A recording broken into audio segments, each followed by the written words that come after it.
Well, hello there. Hello! La la la.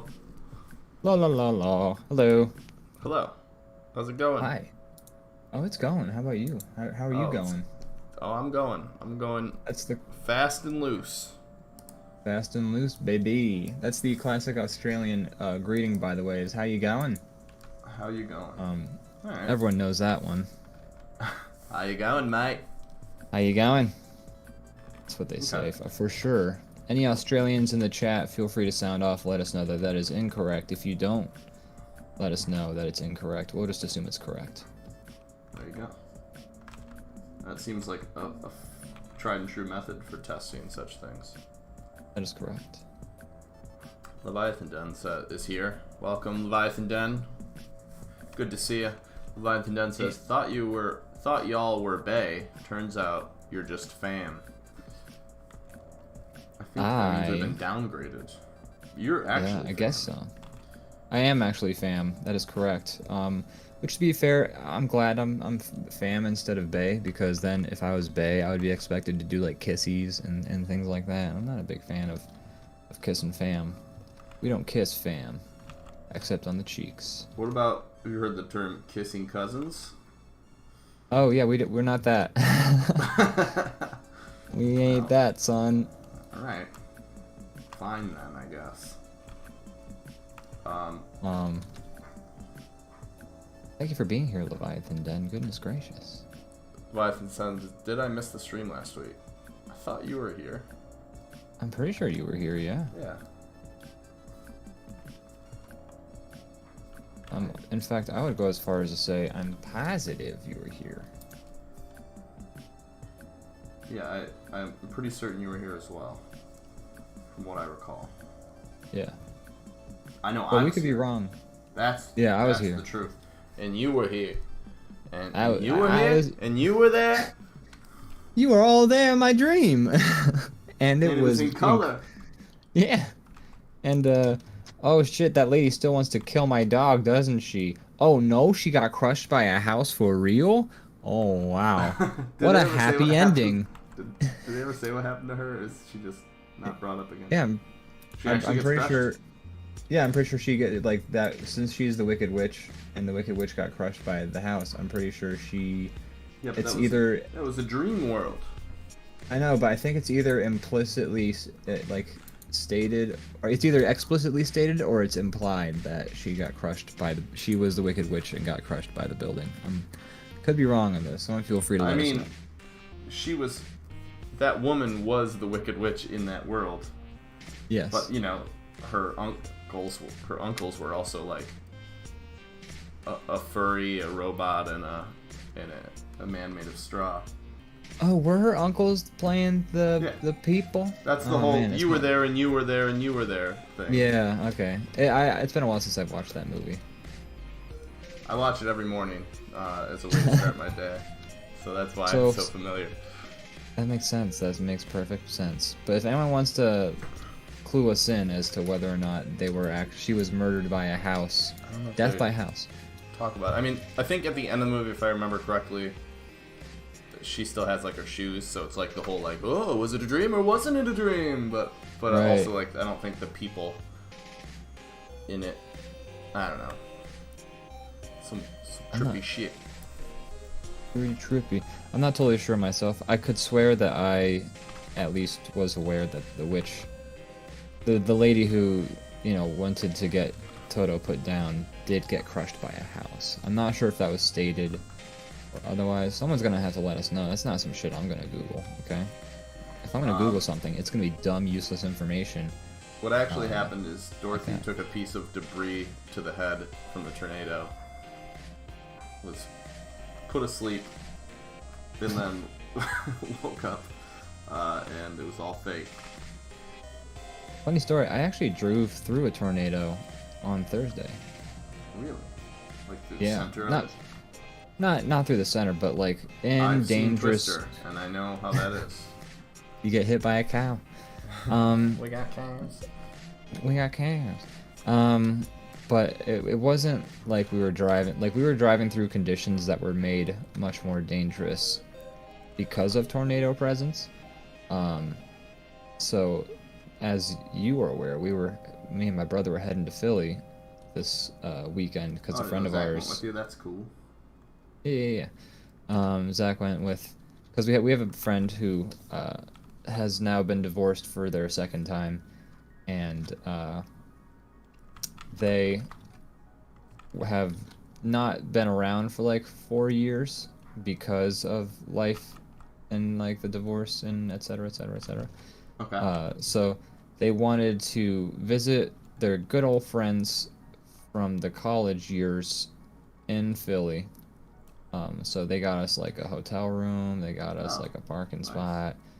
And we met up with some friends, all vaccinated, who were from college. And so we did that.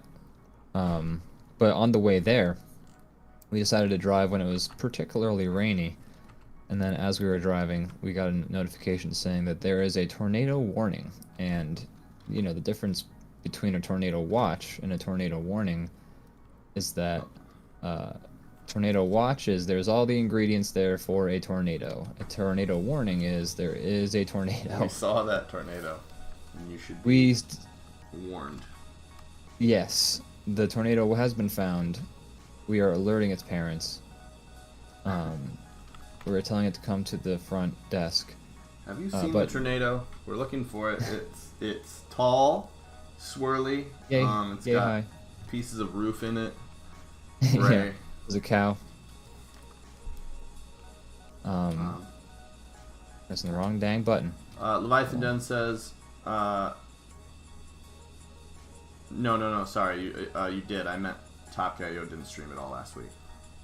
Oh, you're right. I didn't. Yeah, I was out of town. Actually, I did stream at all last weekend. I streamed Tuesday. So, there you go. yeah, I was just busy with. I was just busy. Yeah. So, we were driving, and then all of a sudden the extreme weather sign comes on, going like boop boop. Warning, there is a tornado warning in the blah blah blah counties, one of which was what we were about to drive through.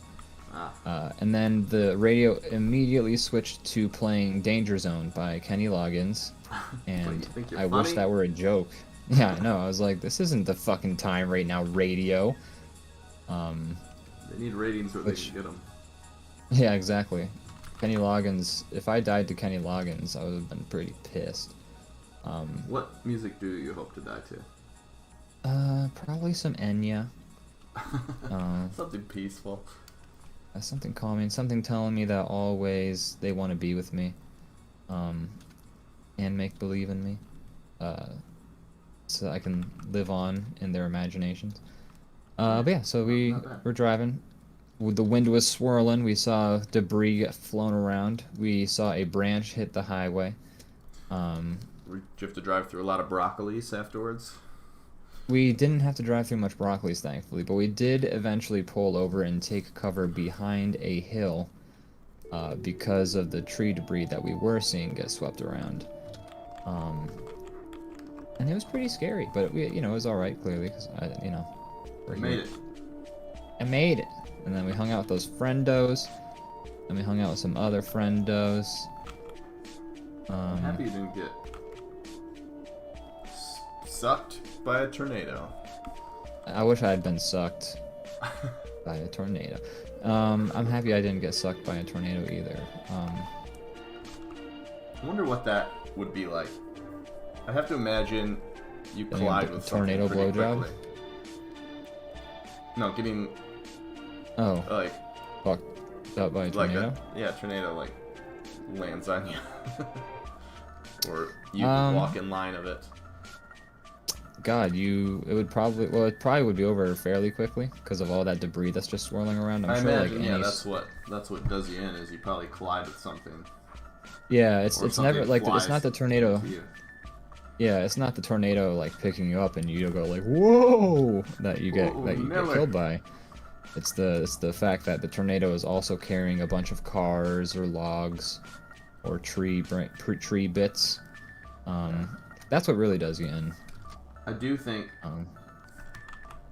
I mean, a tornado can definitely pick up a car, but I do think we watch too many movies to picture like that the tornado has like cars actively spinning around inside of it. I don't think that's really happening. But no, usually they get like, it's usually like if you play Gary's mod and you flick something with your gravity gun, it just like goes and then like crashes against a wall or something like that. Well, hopefully I never get sucked by a tornado, but if it happens, I'll report back. Yeah, let us know. Viewers, if any of our viewers been sucked by a tornado, tell us about that experience. Yeah, or let us know if you've gotten a tornado job. You know, like or it's like a blow job from a tornado. Let us know. It sounds interesting. Sounds wild. I'm not gonna lie. I didn't know that was a thing. I'm making it up now. But it sounds like it'd be quite the experience. Sounds wild. Sounds wild stuff. Wild stuff.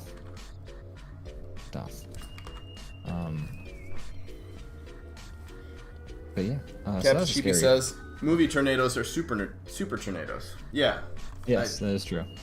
That is accurate. I think the thing that's also fucked up. Oh, you had a point you were lining up to say. Go ahead.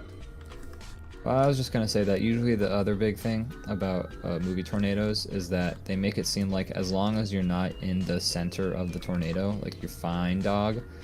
Like, oh yeah, like this is the tornado, and it's right over there, and you're fine until you are literally driving inside of the tornado, and it's like that's not true, actually. That tornado can pick you up from like a mile away.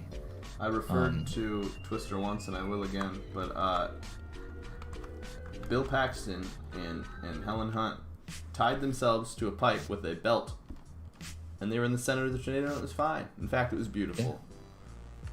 Yeah, they looked into the face of God. God lives inside a tornado. That's right. What if God was inside a tornado? That would be awesome. Like if that was like the deal. Like you have to get inside the tornado, but then you can see God, and he's just like hanging outside. He's like, "Oh, hey guys." Hey, dude. Oh, decide to come in? Wow, you're crazy. What's up? What's up, God? Oh, you're playing Fortnite? Weird. Okay. It's like, yeah, they just added Ariana Grande to it. Oh shit. I can't tell if that's actually true or not, but I could believe it. I don't know. Don't they add celebrities? I think they do virtual concerts from celebrities, which I got something to tell you about virtual concerts, but I want to go finish this God playing Fortnite tangent first. Does Cameron from Ferris Bueller survive through tornado or Twister? I forget. Oh no, I think his car explodes. Okay. Isn't he the bad guy? I thought he was on their team, wasn't he? Like, he's like the guy who's like, no, Dom, it's getting too dangerous. I could be wrong, but I thought he was the rival tornado chasers, and it's a scene I remember where the bad guy's truck gets sucked up and just like explodes immediately. Yeah, I do remember doesn't it like they're driving towards the tornado like a bunch of idiots, and then they just like flip over and kablooey. Like I seem to remember that happening, but I also have not watched Twister since I was like 6, so I Philip Seymour Hoffman's in Twister. Is he really? Yeah. I don't remember anything more about that. I don't know. I used to watch Twister a lot as a kid. I don't know why. It was like a big movie. I'm assuming one of the adults that was around watched Twister a lot, and therefore I did. I feel like, yeah, because I feel like I remember Twister as being like a big deal when I was a kid. Like it was always like if you were like visiting a friend and you're there like, okay, look, how are we gonna entertain these dumb fucking kids? Yeah, we got Twister on VHS if the dumb fucking kids want to watch Twister. So I felt like I felt like when I grew up and I would be able to actually like really appreciate Twister. Like, it'd be a big... No one... Everyone says Twister sucks. Apparently it's not a big deal at all. You just don't have a refined palate enough to appreciate Twister and the art that it is. It rivals such classics as... Schindler's List. And there are no tornadoes at Schindler's List, though. So no, how can life it compete? is the tornado, and the Nazis list. So, but yeah, I haven't So seen how was it Philly? in a while. Fun. It was fun. Yeah, Good. it was a good time. Yeah, we played it pretty COVID safe for the most part though. So That's good. you know, yeah.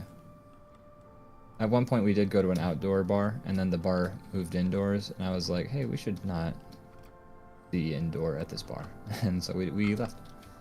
And that was about the extent. of it. Sounds like I you believe it. were pretty responsible. Try to be. You know, it's. I would have been way more irresponsible if plague was not a concern, but it was. So, I was. But I had the opportunity. Like I hit a point where I was like really drunk, and I was like, but I'm cognizant enough where I could get even more fucked up. Should I though? No, let's get out of this bar. And so I did, because they had just like closed the outdoor seating. But I was also kind of at the point where I was already like fucked up enough, and I was just like, I have a thing I have to wake up for tomorrow. Like, I don't need to get this would be more. yeah. Well, that was a responsible decision you made. Such a responsible guy. That's me. When I was in Philly, though, we did watch Lollapalooza. Quite a Did you bit have when we any were at. Parts that you We- specifically liked a lot. I mean, we didn't watch all of it, but we definitely watched. Well, I mean, if you had told me a week ago that one of my favorite things that I'd see last week would be Limp Bizkit performing a concert live, I would say would you you're out of say? your ding dang mind. I mean, But we were. you grew up liking Limp Bizkit. I did like Limp Bizkit as a child, not as much as my brother who had all the CDs, but like I heard the music on the TV and through his having the CDs.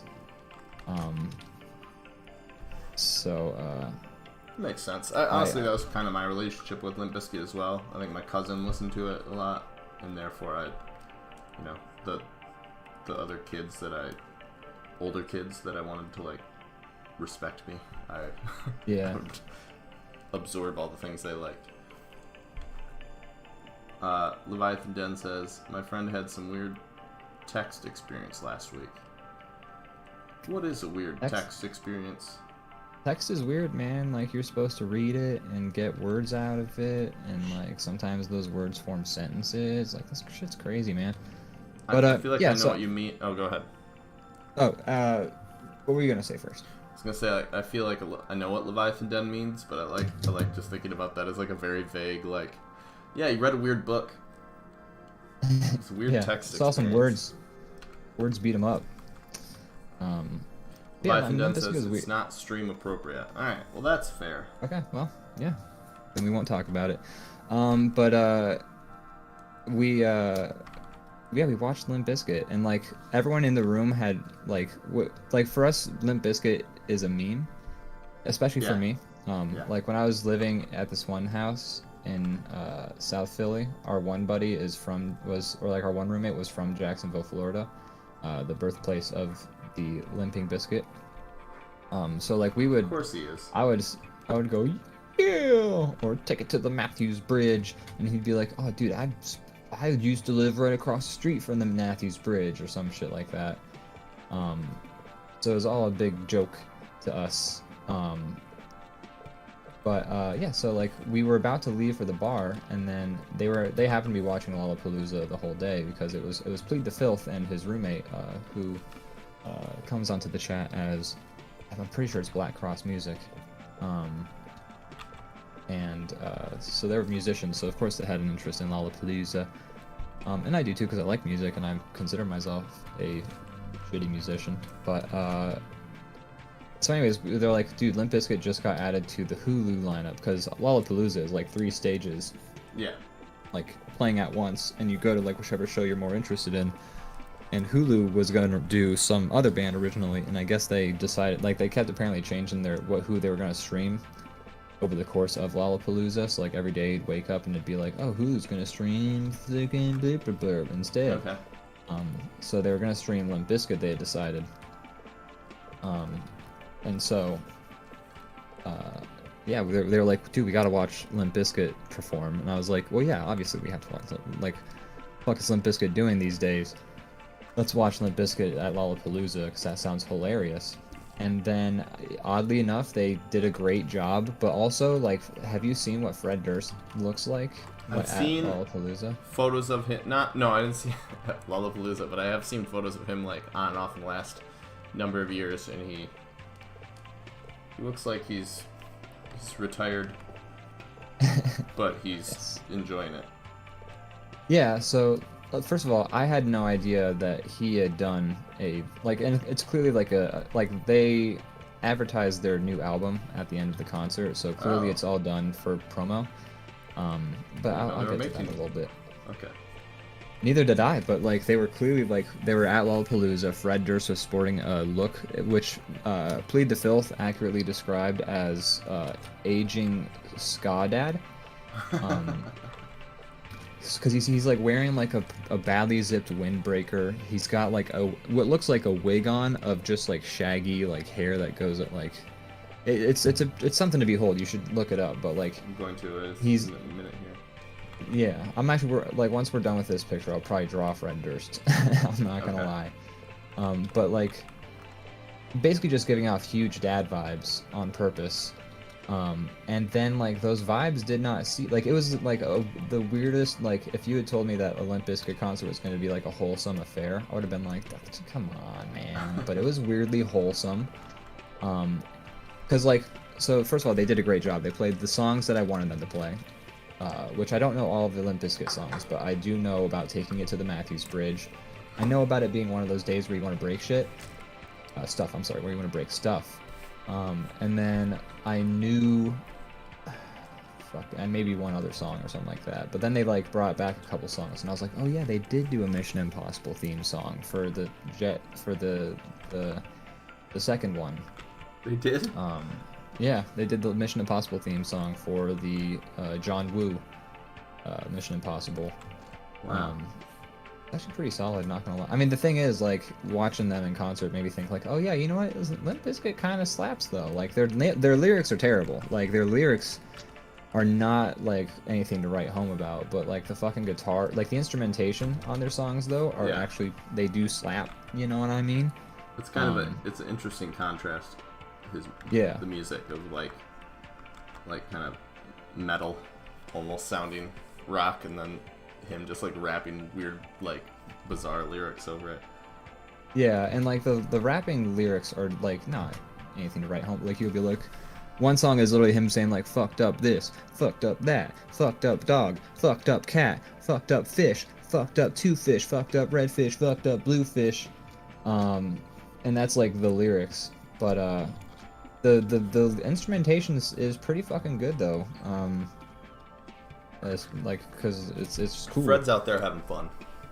Fred's out there having a good time, and that was like the thing is so like during the concert, like there's one point where he's like talking to the crowd between the songs, like, "Hey everybody, how's it going?" And everyone's like, "Yeah." It's like a whole bunch of like people who couldn't be older than 16 out in the crowd, so like they've never heard of Limp Bizkit outside of memeing, so they're like, "Oh, what the fuck is about to happen?" He has a handlebar He's like- mustache for Lollapalooza as well. Yes, and the sunglasses, and like. Yeah. He was doing goofy dances the whole time that you know he thought looked goofy, but because he was doing them, like he was just doing them, living his best life and just having a good time, like being intentionally like cringeworthy, but not cringeworthy like you cringe at someone who's being hardcore and like they're cringy, but like cringy like they're just like feeling themselves, and you're like, Right. yeah, you know what? I'm not gonna make fun of this guy. He's not hurting So anybody. here's a quick Yeah, please. picture of Fred. At And Lollapalooza. I like it. I dig it. I dug the whole vibe. He knows he's a meme. Yeah, they totally did. They 100% knew they were a meme. Meanwhile, if you look up the guitarist at Lollapalooza, he was wearing like like he was trying to look like a sleep paralysis demon dressed like Angus Young, like in the schoolboy shorts, like you know how he did. But also he was doing like booty drops the whole time. But he was also killing it on the guitar. I mean, oh, he has like a weird scary mask. Yeah. Oh yeah, he does. Yeah, I see that description. That's fitting. Yeah. And he was doing booty drops, man. Like he was sticking his dumper out there. So they were having a good time, doing a pretty good job playing their music. Like, you know, if you like Limp Bizkit or not, that depends. Everyone in the room was vibing though. Like we were all watching it together, and like Black Cross was singing along with some of the songs. Zach was really enjoying it. Tyler and I were having a good time. Plead the filth. It's like at one point Fred Durst is like talking between the songs. And he's like, "Hey everybody, y'all having a good time?" And they're like, "Yeah, I'm actually enjoying Limp Bizkit right now." And then he's like, "Up next we got Megan Thee Stallion playing," and the crowd's like, "Boo!" Because Limp Bizkit used to be like shitting on everybody, and he's like, "I think she's pretty cool." And then he's like, and then we got Post Malone, and the crowd's like, "Boo!" And he's like, "I think he is cool. I think he's a bad motherfucker." So then, like, and like at one point they're doing like a musical breakdown, and they had like a sign language interpreter doing like you know how a lot of concerts nowadays will have a sign language person, like, which I think is cool as hell. I love the inclusivity. I love the you know, the ability to, like, for people who are deaf to enjoy a concert. For sure. So that's cool as hell. So like that sign language guy was there, and then like the band's doing like an instrumental part, like just kind of doing like one of those like bridges sort of thing, and then Fred Durst gets on like the sign language like podium with the guy, and because it was instrumental, like the guy was doing like bongos, guitar, drums, and so then like Fred Durst like started doing what he was doing, trying to like learn what his routine was for this instrumental part, and he did that for like a minute and a half, something like that, and then they like high-fived, and I was just like, that's so wholesome.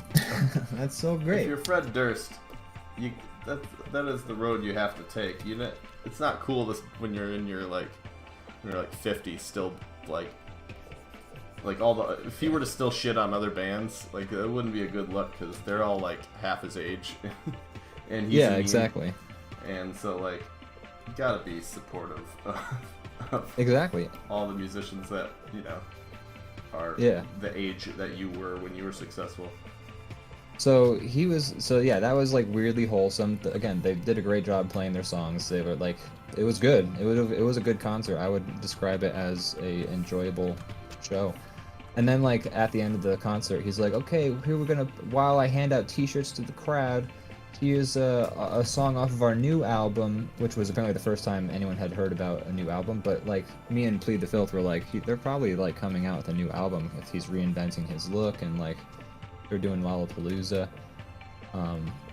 And so yeah, he's like, "Yeah, well, here's a song off of our new album. The song's called Dad Vibes." And then they played their new song, and it was actually pretty good. I didn't hate it. Like the lyrics again are not anything to write home about, but like the drums are cool. It's got a bop to it. I don't know. I'd listen to it. I'll have to check it out. And where records are sold. Where records are played. And just two last things about the Limp Bizkit concert. I don't want to talk about Limp Bizkit for like 40 minutes, unless I have already. But at one point, the guitarist threw a V-neck guitar into the crowd, like a spear, like, which I was like, "Oh my god, watch out!" Kill somebody? So no one got hurt, which I was like, "Damn, dude, like I could not like." Good on them for catching it, like working together to catch it. At the like on the Hulu stream, they did show like 2 or 3 like one huge guy, and then like 2 rather normal looking dudes like holding onto the guitar, and they were like staring each other down, trying to figure out who was gonna walk home with this guitar. And so when we hit the bar later on, we were just like, I wonder whatever happened with that guitar. So Plead the Filth looked it up on his phone, and it's actually really wholesome again how the guitar thing worked out, because apparently all of the guys who had a grip on the guitar decided that they were going to smash it together. So like the Limp Bizkit song breaks. Yeah, some days, and so they're going like, "Give me something to break," which is like one of the breakdowns in the song, and then they would smash the guitar. And then I guess they probably all walked home with a piece, like some King Solomon type ass thing. But I was good. like, you know what? That's actually the best way that could have turned out, Yeah. honestly. Like, they all worked together to honor the memory of Limp Bizkit lyrics When by you smashing the guitar. um when you first described the like three big guys all holding the guitar, like, how are we gonna figure this out? I picture Yeah. there was probably like a fourth guy that was like much smaller who was just like, I'll let you guys figure this out. It's like, I'm 100%. gonna stay out of this one. You guys And look that like... guy was me. Yeah, really wholesome. I also want to say Captain Cheapy says Limp Bizkit once did a thing with Sega where Fred Durst autographed a whole bunch of Dreamcasts, which that's cool as hell. I love that. Just imagine if you had one of those. Yeah, like And what my better console Dreamcast, for him to sign? It's a fitting. relic of its time. Yeah, it was short-lived. Not by any not because it was bad. It's just wasn't planned out very well. Yeah, exactly. And it became, I don't think, like Limp super Bizkit. easy to bootleg, and so then they just basically like pulled the plug, from what I remember. Yeah. There's a lot of people who still say like the Dreamcast is one of the best consoles. I mean, I don't know what games back that up. Apparently they had some bangers on Dreamcast. They did. They had some good ones. Did you have a Dreamcast? My neighbor had a Dreamcast. Oh, did you ever play it? Yeah. I don't know, we played his Dreamcast, but then he was also one of the people that was like able to bootleg games super easy. Just download them and like burn them on a CD, and and I think that's what killed the console.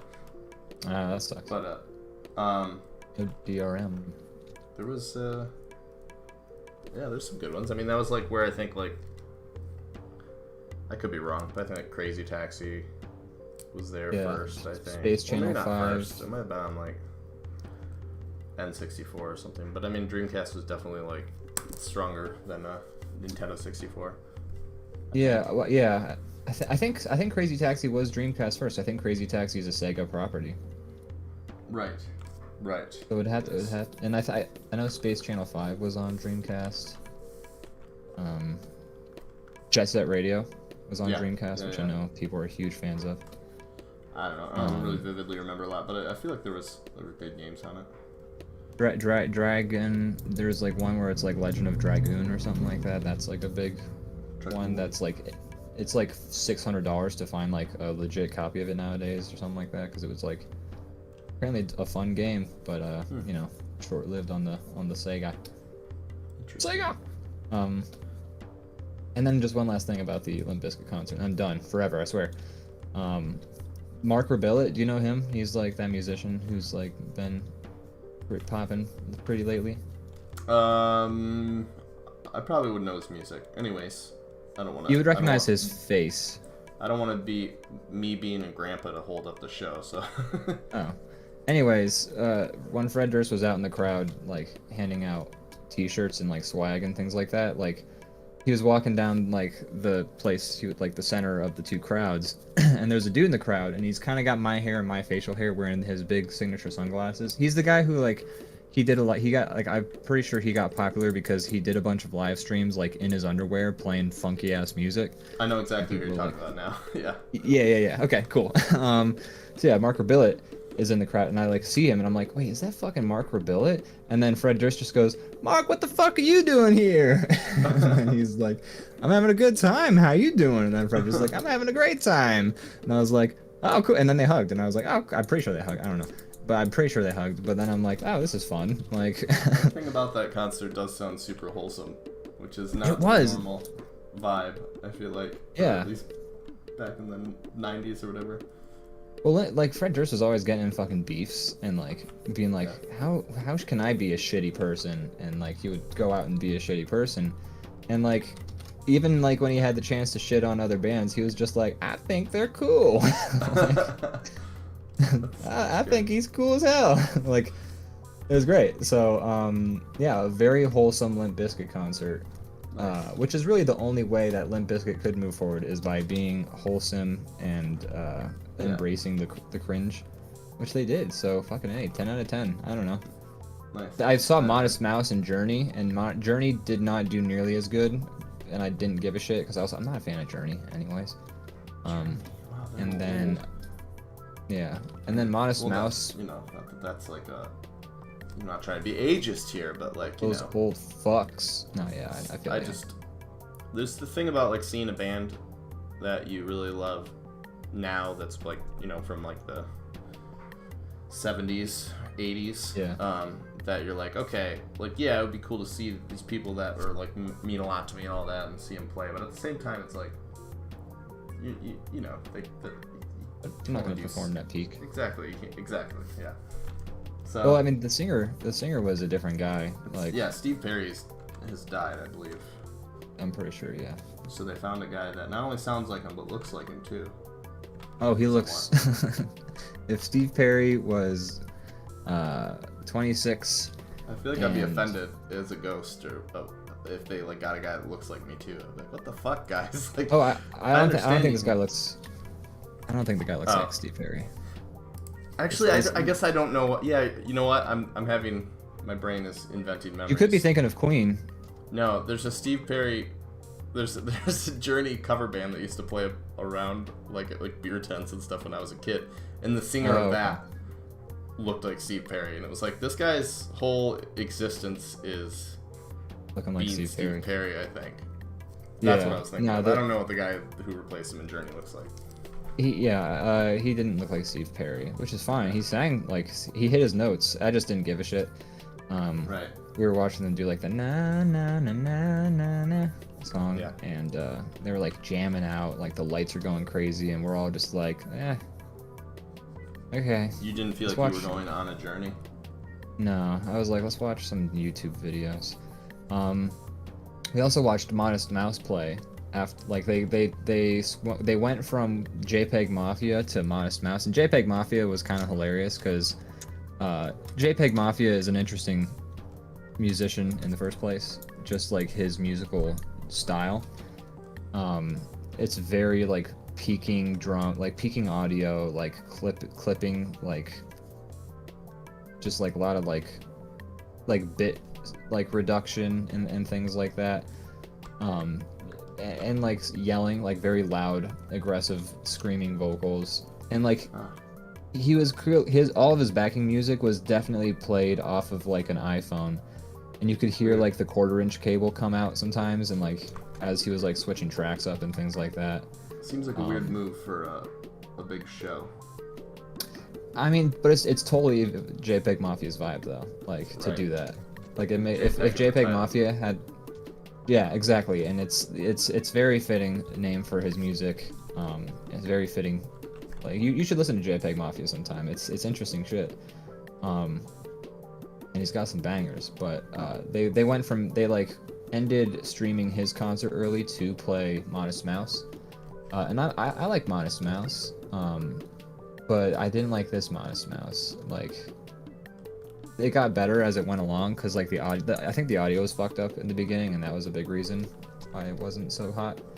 But like Modest Mouse, a big part of their music is the lyrics.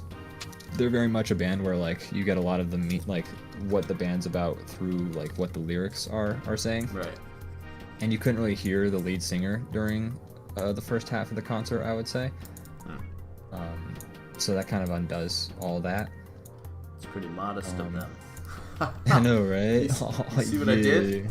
Bro, like, what? Like, you're so clever. Like, what? Know, it just comes to me. I should write this stuff down, but I don't know, man. You, my dude. But yeah, so Modest Mouse, they didn't kill it. Limp Bizkit was the best performance I saw that night, or That's that an unexpected Palooza. twist. But anyways, that's my awesome. Lollapalooza story.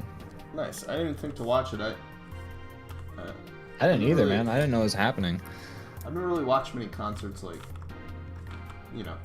for like video of it. Like of Lollapalooza? In general, I don't really watch. I haven't in my life watched many concerts like. Yeah. On video. Yeah, me neither. Like I've lived with musicians, so like watching a video of a concert was like something that they had like Prince concerts on DVD, Yeah. things of that nature, and like that sounds cool as hell. I love going to concerts. I don't know if I would watch like a DVD of a concert, you know? Yeah. Same. It's just I would rather do other things or like experience music either way, and that's not to shit anyone who would. Like, I'd cool, rather I'm just glad. listen to the record than watch the live performance on video. Yeah, and like if I would like live CDs too are something I'm not a fan of because like Yeah, I'm not crazy. there's like about certain bands that they are better live because they can jam out and like do crazier shit, and like those CDs make sense, but like no matter what, live CDs, and they could be like different nowadays, but live CDs for the most part, like the audio is, you hear the crowd too, and Yeah. I don't want that. Like Yeah. like I've seen a Pendulum concert on video, and like it was cool because Pendulum like is cool music and all, but like in this concert they'll do like different musical digressions than like what they do on the album, so it made sense to watch the Pendulum concert because they were doing some shit that they weren't doing on the CDs, and the audio mixing was pretty good. I didn't really hear the crowd too much. But yeah, if it's like a concert CD where it's like the crowd is there, like I don't want to hear it. And if I'm at a It's just- show, like the energy and the noise of the crowd is like awesome, but like yeah, on a recording, I'm not interested. It's like annoying to me. Yeah, I want to hear the unvarnished band. Like, I don't want it to like the at that point the audience is getting in the way, in my opinion. So yeah, so like watching. Well, first of all, I didn't even know that Lollapalooza was happening. Apparently, it was in Chicago, which is funny because I was just in Chicago. That's where like, it always is, I believe. Is it really? I don't I know. believe so. I could be wrong, but I'm 99% sure that Lollapalooza is always in Chicago. It makes sense. I feel like if it was in a different city, they'd call it a different name than like you call it the same concert name because it's like when they like Made in America, like that's always in Philly, always has been, and it's you know the Philly thing. But yeah, so it was. I was in Chicago like 2 weeks ago, and I just missed Lollapalooza. Not that I would have gone. Yeah, But, I'm not sure I'd want to be in a. I'm not ready to be in like an audience yet. No, not at all, not at all. So yeah, but it was cool, and like I didn't think to watch it, but like they, Plead the Filth and Black Cross had it on, and they were like, yeah, Lollapalooza is happening. I'm like, oh wow, That's pretty I cool. didn't know. So then we weren't really planning on what, like we would had they had it on the TV, so like we'd be in the room, like the living room, and like it would play. Yeah, Whoopsies. that seems like the way to but- do it. Yeah, absolutely. But like it wasn't like something I had intended to like really sit down and watch. But then like, you know, when they said, oh dude, we gotta, like, before we go, we gotta watch Limp Bizkit play, and I was like, yeah. Right, that one would get a little bit more full attention, at least at first. And we watched the whole Limp Bizkit like I figured like we'd watch it, be like, oh, what a train wreck, and then we'd go. And we just stuck around and enjoyed the whole damn show. So Pleasantly surprised. yeah, absolutely. So good for them. Good for you, Limp Yeah, Bizkit. it was good. Yeah. Yeah. This episode of DrawBomb is sponsored by Limp Bizkit. Hi there. And not the band, but the game Limp Bizkit. So. I don't even know. Oh god, I was about to say I Yeah, don't you- know what that is, but I'm You aware. just remembered, didn't you? Yeah, apparently my brain tried to erase that, but What? There you go. There it is. The other friends we hung out with did have us watch a documentary about people who fuck cars. That I wish I Wow. could forget. like, how does one fuck a car? You sorry, I have questions, but if you're gonna bring something like that up, you have to assume. I mean, Now, is it always the tailpipe, or are there other ways that you can fuck a car? so they actually discussed the two people who they interviewed for this documentary did discuss this. You know, there's a lot of what you described, the tailpipe. There's a lot of rubbing up against the upholstery. The one guy who seemed to be way more in the throes of his passion than the other guy, seems to mostly do it by standing by the car and then dirty talking it while jerking off. Um, Okay. which was footage I didn't have to see. Like they were They like have footage of that sneakily on there? they were sneakily taking it through the window. They're just like, hey, so like these like there was two people who were I think it was called Mechaphiles is what the name for them. And they met up to go to a car show in New Mexico. And so you know, they got to meet each other's cars. And the one guy would just like love to kiss and like nuzzle up on the cars. And the other guy was just like, wow, that's a cool car. I would like to, he used the R word a lot for what he would like to do to a lot of the cars. And I was just like, oh man, come on. Please at least give the cars consent in your fantasy. Yeah, but it's like the least you can do. Please, for the love of God. Why did they show footage? Like, all you have to do, like, description is.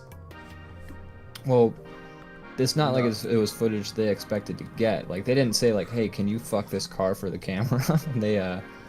The two dudes met up, and then because the one dude basically had a Trans Am like Knight Rider, and the one dude had earlier in the documentary been like, "Oh, Trans Am is my fantasy." So like they meet up, and the dude's like, "Oh wow, it's Knight Rider," and then like it says like later that night, and then it's like them shooting the camera like through the blinds of a window so they don't get caught, and it's like his backside so you don't see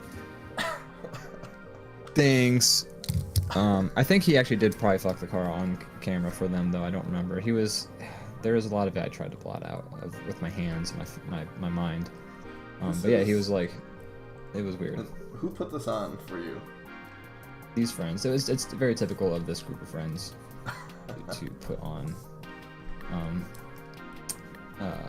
But like the thing about the documentary that is worth explaining though is that the whole thing is basically one 40-minute joke almost, because it's a very serious documentary. There's like moments that are horrifying, obviously, and they talk about fucking cars the whole time, obviously. But then like.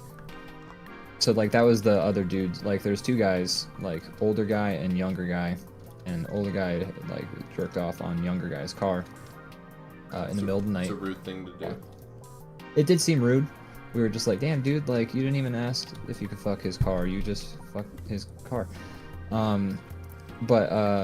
So like the movie, it's 40 minutes later. It's about a 45-minute documentary, and like they're ending their trip to the car show. They're hanging out in front of, I think, the Grand Canyon. The sun is setting behind them, and they're like, wow, that was a crazy trip, huh? It's like, yeah. I'll catch you later. And then, yeah, saw a lot of cars. And then the guy's like, so be honest with me, man. Did you jizz in my car? Credits roll. And like that's Is that actually how it ended? a good time. Yeah, it's 100% how it ended. It's like comedic timing. It's something. And like the thing is, it's not nearly as funny if you hadn't watched the first 40 minutes or something like that. But yeah, he's just like, yeah, did you jizz in my car? Credits, and Wow. like loud music playing as the credits too. So it's like an It's Always Sunny when they're like, well, no one's definitely gonna get set on fire today, and then like immediately goes do do do do, Sweet D gets set on fire or something like that. It was like that level It's of definitely of comedic timing. Yeah. So. Wow. Almost made all the trauma worth it.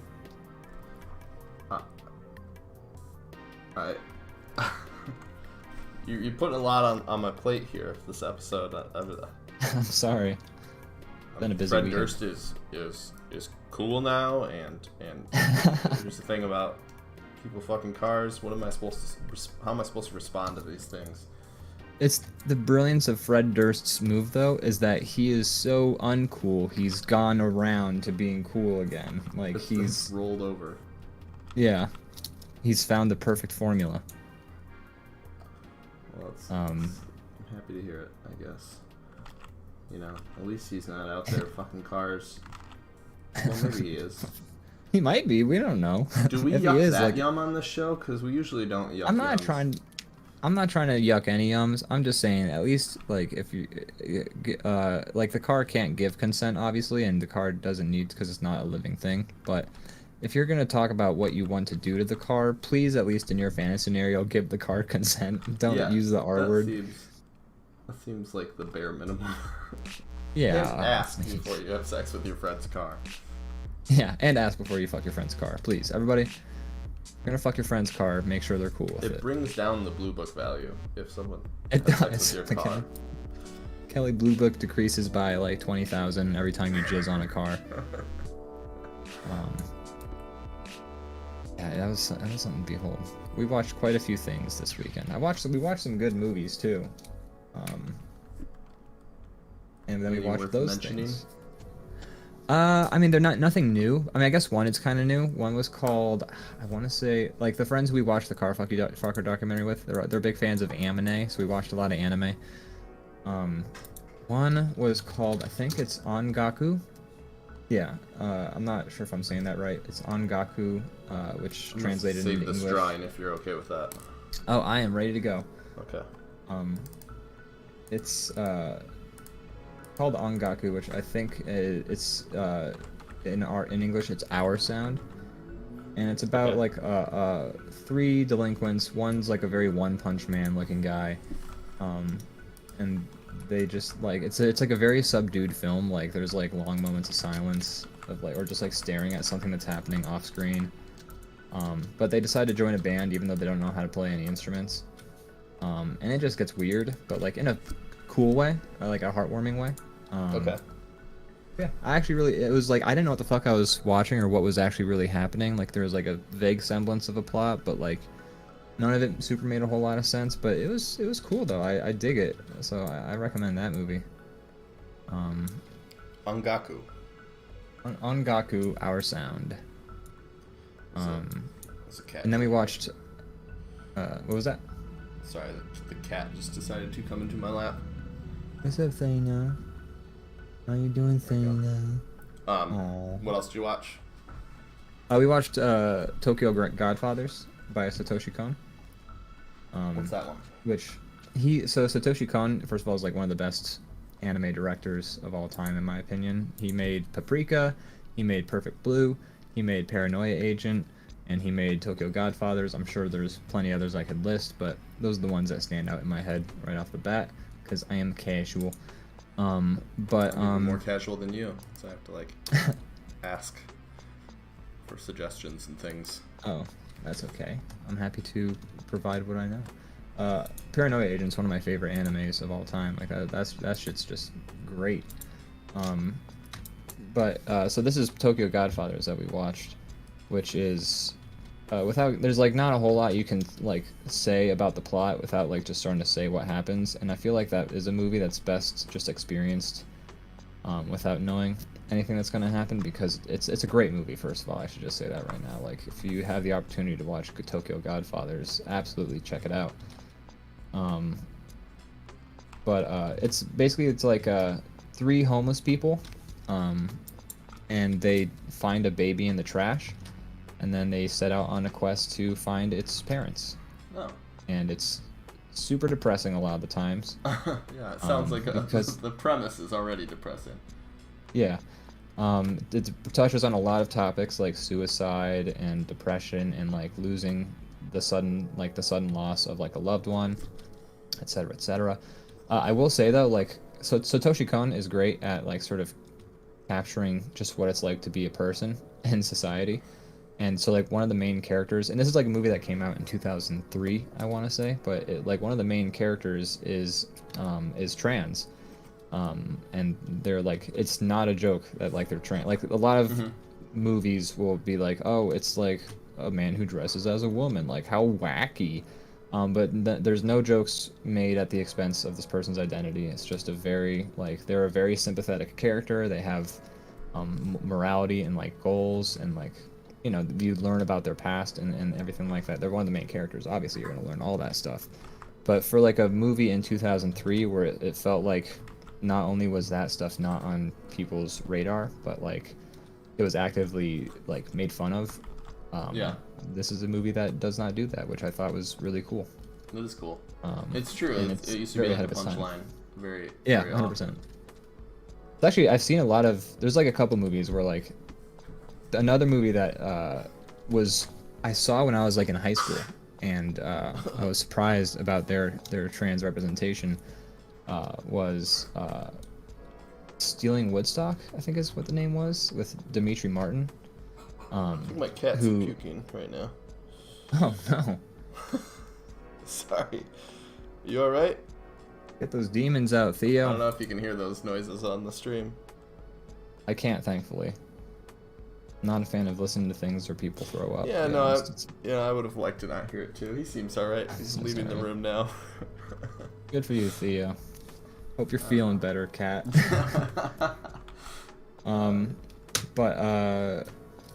First of all, Dimitri Martin. Sorry, what was that? Stealing Woodstock. I've heard of that, but I never saw it. Oh yeah, so like Dimitri Martin is the main character in it, and Dimitri Martin. I've seen trailers and stuff. Yeah, it's a interesting movie. It's like just kind of about a dude who helps Woodstock happen, and then he experiences Woodstock. So it's definitely one of those movies that like I think it's supposed to make you wish that you were either around for Woodstock or reminisce about that time. Dimitri Martin discovers his sexuality while at Woodstock, and actually like has a scene where he just like makes out with a guy, which I'm pretty sure Dimitri Martin is either straight or whatever, but it was surprising either way. I was just like, oh wow, okay, he's really going in for that. He does a good job doing like the serious acting in that too. I'm actually surprised I haven't seen Dimitri Martin in many dramatic roles. He hasn't really done much since then. I feel like I remember that being like the first like movie that I saw him. Yeah. About to be in.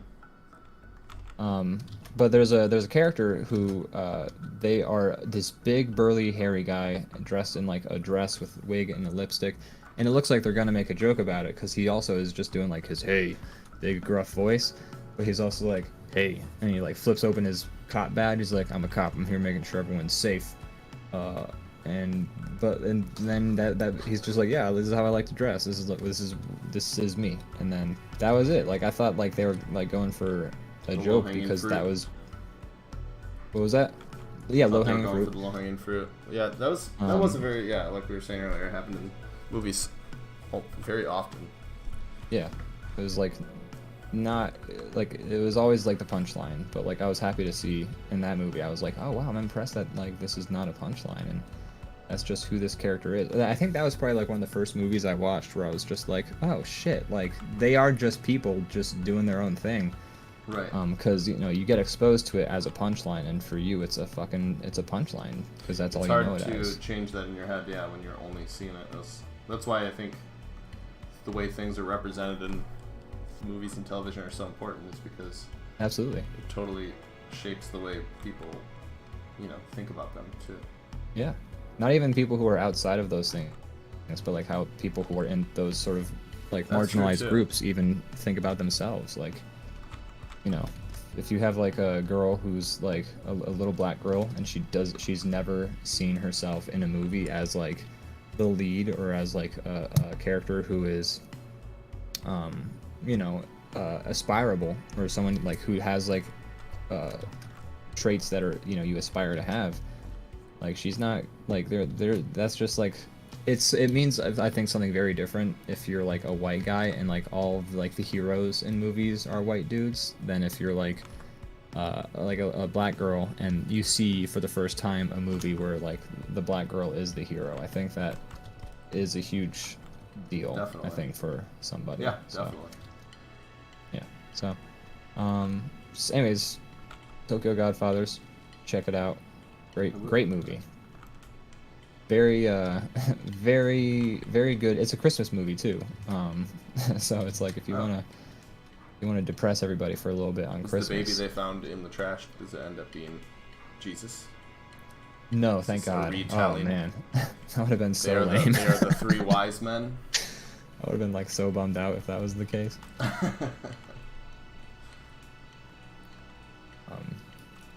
But no, great movie. I'd always been meaning to check it out, but I just didn't have access to it. Because again, I'm a big fan of Satoshi Kon. Rest in peace. Yeah, good shit. I don't know. Check them out. Check out Angaku and check out Tokyo Godfathers. If you want to watch a documentary about people fucking cars, check that out too. Not particularly. I feel like I got all the information I need from just You got hearing everything you- talk about it. Yeah. You don't have to subject And I yourself got more than I to- needed, honestly. Yeah. Me too, man. Like, me too. So what have you been up to while I've been away? Gosh, we've talked about me for like an hour now. Right. Boy, Morgan was gone in Arizona for a bachelorette party. Is she and still so there? No, she just got back. Oh, okay. And I was like, all right, so I'll just, I'll make it like a work weekend. I'll get a bunch of stuff done. And then, as I said, there's COVID outbreak at my job, and so I ended up getting called in on like all my days off That to fill in. sucks. So I've just been working a lot. That's pretty much it. Gotcha. To try to help kind of fill in the gaps of people that are recovering right now. Well, I hope they have a fast recovery. Yeah, I believe everybody's doing good from what I've heard. Hope you stay Real safe. quick, Canna Ryan in the chat says, "I need you to draw Hammond the hamster from Overwatch, soiling a diaper so I can ascend. You are my only hope." We can draw the I don't know if I want to draw it soiling a diaper, if I'm going to be totally honest. It's a little bit TOS. Twitch bans for that. We've We've been informed. told that's true. I still haven't Yes. seen evidence of it. But, We try not to poke the bear unless we shit on Jeff. We try Doesn't- and shit on Jeff Bezos. Doesn't Hammond the hamster stick out of like a big ball? So he might be I believe you're soiling a right. diaper inside that ball. You don't even know. Yeah. So Just like here, I'll draw the face of that hamster, like as Mid. he's shitting himself. I'll do the face. mid dump. Yeah, mid dump, because otherwise he's just in a little ball, and you can't really tell. Maybe that ball is a toilet, but it like rolls around, which is a dangerous thing because it'd be like it's like being in a porta potty that tips over. I was thinking that too. Yeah.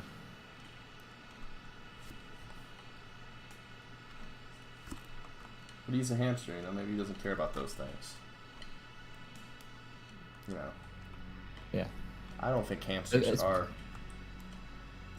they're not as freaked out about that kind of stuff as you or I. They have other hamster-related issues to worry about. Hamsters don't even wear diapers, man. They just shit on the ground. They just shit everywhere. They shit where they sleep. Yeah, they also poop pellets, so it's not like it's like a. It's That's not even true. like a very like explosive like, oh, that's a shit, right? It's just like a little pellet. It's true. That'd be nice if we shat like that as people. God, Don't I you wish I think? shit out. I mean, you don't shit out pellets? I mean, depends how terrible my diet is. Yeah, true. Like if you're not eating right. All right, so I don't do. I feel like I'm like a person who I don't do good interpretations of like other characters. But I forget what Hammond looks like.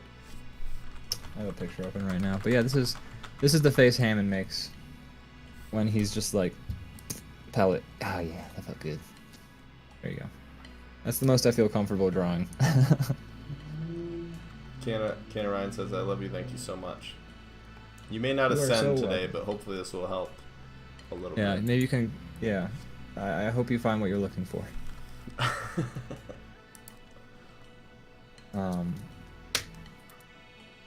Anyways, have you played This has Overwatch? been. I've played quite a bit of Overwatch. Not in a while, but I used to. Play a Yeah, lot.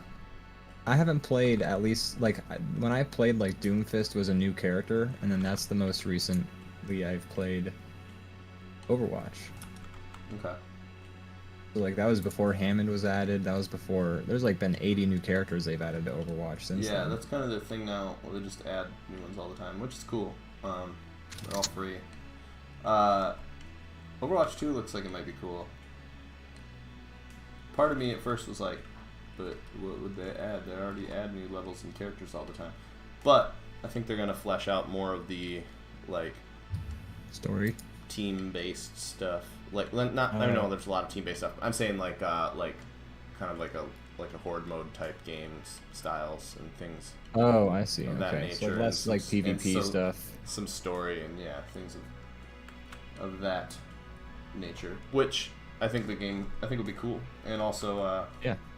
the first one just had really terrible like AI for that stuff, but I've seen some like little previews of what they got for 2 that looks like it actually might be pretty cool. So I don't know. Huh. I'll probably get it. I liked the first one a lot. I just played it a lot, and now I'm kind of done playing. Yeah. But every once I in a while like I'll it go back too. to it, and it's still fun. Yeah, I like it too. You gave it to me. You bought it for me for my That's birthday. Many years ago. That was before. And like, we actually, when we discussed our first time meeting up in person, we were playing Overwatch together. Want to hear a funny story?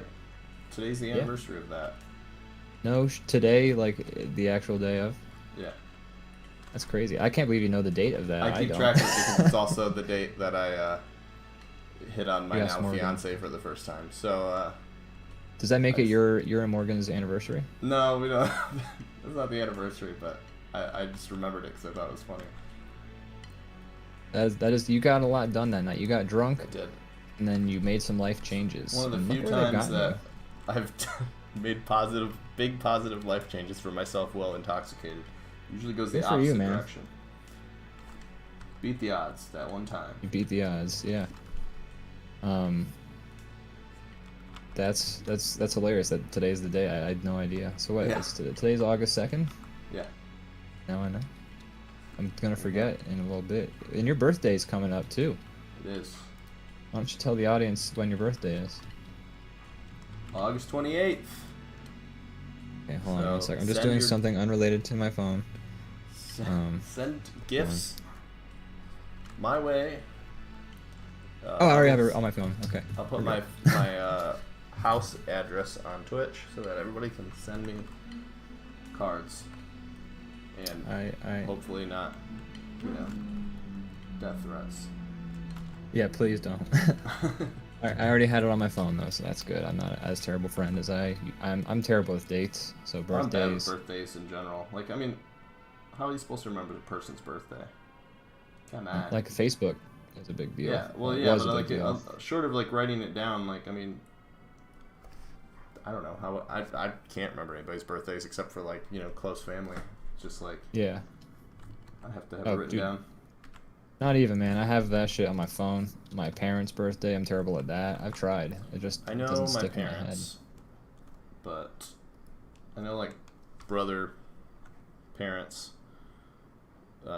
fiance, but like I don't know many other birthdays than that. My niece. I know my Short brother's list. because it's like the same day as mine, just like one ahead. So like mine's on the Okay. 28th, my brother's is on the 29th. I remember his. It makes it easier to remember. Yeah, it does make it easier. I'm terrible at that shit. I try. I've really tried. Like I remember stupid shit like who's in this movie and et cetera, but like birthdays of people I care about, like whoop. Every I'm year I'm not- like, I'm gonna be better at birthdays this year, and then I'm not. It's the Yeah. spoiler. Same. I saw a trailer for a movie. I don't know. First off, have you seen? I have varied opinions on all these different movies, but have you seen Hereditary or Midsommar or what? I haven't, but I really Those- want to. Those are both the same director, but then also the studio they come out of is that A24, and they just make weird shit. They made Lighthouse. They made what else? Some other weird fucking trips. But The Witch. That one's a weird one. I like that one. I've heard The Witch is good. I don't know. Just everything was like this is pretty strange or unsettling in some way, shape, or form. That's good. Anyways, I saw a new Good one. trailer the other day. It's called Lamb, and it looks fucking weird as shit. Land or lamb? Lamb, as in the Okay. animal, and essentially Well, that's a. in the interesting trailer, start already. there's I think a sheep gives birth to The this thing, titular lamb. and it's like, from what they show very little of it, because it's pretty creepy and weird. But Oh, boy. There's essentially it's like a lamb's head on like a body of a human, so it's like this Oh child. god, somebody fucked that sheep. That probably will end up being what is the story. I don't know. This is like not to bring it back to whatever. Never mind. I'm not even gonna make that joke. But yeah, it's maybe that will be what it ends up building towards. But regardless, then like it seems like people are after them, and also like the sheep at the farm seem pretty like freaked out by it and are after them. There's like a scene of them like running through the hills with this little like sheep child, and there's this lamb child, and there's like a herd of sheep behind them. The mom's like, "Leave us alone," or something weird like that. I'm like, what is this fucking movie? That's Probably gonna very watch strange it. sounding. I'm probably gonna. I mean, yeah, I'd love to watch it. But It likes me good horror. I need to see those other movies. Yeah, I've a lot of people like Midsommar. I wasn't that crazy about that one. I've mostly visually heard it's- people not be crazy about. Oh, really? Midsommar. Okay. I feel like I keep hearing people like it a lot. Yeah. I get what you might like, what people might like about it. Visually, it's very The visuals? cool. It's definitely a trip. It's trying to be unsettling, and it definitely succeeds at that task. Mm-hmm. But I just, as a story, I didn't really care for it that much. It seemed like not much was accomplished, like in a story sense. Okay. Like, I think that's valid. To me, Valid. it felt as if like it was just a bunch of weird shit happens, and you're like, Okay. as an audience member, watching it go down, and then it ends, and you're like, okay, that all happened, and that was kind of how I felt about the movie. So like, I don't know, I wanted a little bit more like of an arc of some sort out of it, and that was kind of my issue with it. Hereditary, I liked a lot. Most people seem to have really enjoyed Hereditary. Super weird. A lot of people complain about the ending of that. I'm not going to get into that either, but I liked the ending too, personally. Yeah. But yeah, the ending is definitely like a twist. You probably didn't see the movie going this direction, and then it does, and it's really weird. But I enjoyed the turn it took. But that movie is just like, it's got a number of shots that I've just like burned into my brain for being unsettling, and every once in a while, like, I'll creep myself out thinking about them, like when I'm trying to sleep or something. Like, like the imagery is done pretty well. Like it's definitely unsettling. Well, it seems like that guy is very good at imagery. If Midsummer, like when people talk about it, they mostly seem to talk about the visuals of that movie, not so much the plot. Yeah, that's fair. So it sounds like that guy does a good visual, and then the plots, you know, they can be good, they can be bad. Most people I see seem to agree with you, where they liked Midsommar and they didn't like, or that they liked the other way around. Hereditary, and then Midsommar they weren't as big fans of. Yeah, and I don't think Lighthouse is the same director, but it's the same studio. I think it's weird. Yeah, You Lighthouse watched that, was right? like Lighthouse was a big famous director. I haven't seen Lighthouse actually either. Oh, okay. I just, your brother was talking about, so I thought you guys watched it together. No, he watched it without me. But Lighthouse is directed by, like the guy who did Lighthouse. He did The Witch. Okay. So, and he did short films. What's his name? Robert Eggers. Oh, okay. So the guy who did the other two is like Ari something. Ari Asterson or something like that. But yeah, that studio puts out a lot of weird stuff. But I kind of enjoy it because it's unique. Weird. Ari Aster. Oh hey, Aster. Midsommar even has the dude from Bandersnatch and We're the Millers, which is interesting because Oh, I forgot he was in that. You're right. I know it's really weird because in We're the Millers he plays like the saddest sack, like most awkward teenager kid who also he plays like an American person, but he's Yeah. actually British. And he plays like a cool ass programmer who does acid in Bandersnatch. Like Yeah. kids got range. It does. It's a big Have you- shift. It is. I've seen Have you seen? Bandersnatch? Yeah. Okay. What would you think of it? I liked certain aspects of it. It was definitely unique. You know, kind of like a cool like way to play with streaming. You know, video. Like the whole in concept, I like it a lot.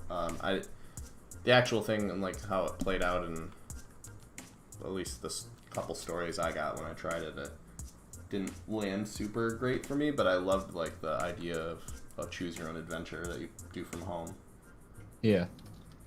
I also liked that it was sort of I don't think it ended up ever being a commentary of choose your own adventures. I mean, there was a little bit because There were one or two like I liked meta pathways. There were one or two meta pathways, and like the main character, like yeah, there's a few meta pathways. Like if I was you gonna say actually now that I'm remembering, like the game itself is like a choose your own thing. yeah, he's making a choose your own adventure, and then he starts to imagine his life as a choose your own adventure. But like there's also moments where he's more aware of it than in others. Like if you like for instance in Bandersnatch, when you are offered to make the game, if you just accept the offer outright, the game gets like 1 star out of 5, and then the character like the dad's like, oh, I'm so sorry, son, and then the character just like leaves the room going, nope, I'm trying again, and then like you go to the like, do you want to play again screen, which is, you know, makes it seem like the main character is aware that he can restart the story.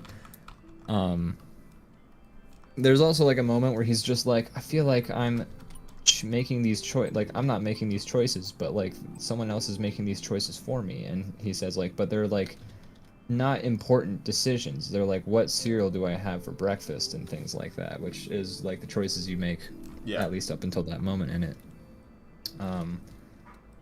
I thought there's some things that I like that they do with the choices that you make. Like, so for instance, if you trip balls with the guy, he kills himself. Yeah, that was the way I went. Yeah, and then he just doesn't appear again. He's just, but like they also make it sound like he disappears, like he clearly died. But then like you can also choose to jump off the roof yourself, but like you wake up and then he's just still not around or something like that, but he's alive. Like you get like a note from him or something. I don't know. Like if he kills himself or if he doesn't kill himself, it's a little different either way. But like it's never addressed like he's dead. Which I thought was kind cool. of unsure, and then like someone says like, oh, he was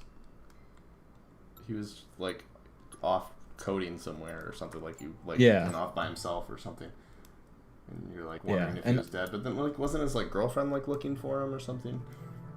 Something like that. Like, and I think they kind of leave it vague. Yeah, they leave it very vague. I think the girlfriend's looking for him if he kills himself. Yeah. That's part of what plays into you being unsure of whether he actually did it or not.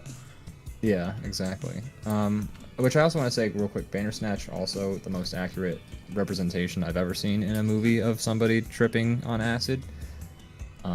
Because like it wasn't like he took the acid and then he's like, whoa, crazy colors. Like the poster behind him is like moving, which is exactly what acid. Yeah. Like I watched a Monet painting and like the tree would just keep blooming because the Monet like not pointillism, but the impressionist aspect of like him making everything kind of blurry made it movement seem more possible in the painting.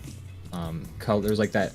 There's like a very subtle like flashing of colors that's visible sort of in it, but it's not like directly like a light flashing in you, which I feel like that was happening when I was tripping on acid. Like I could see like colors just kind of going crazy, but like in my periphery.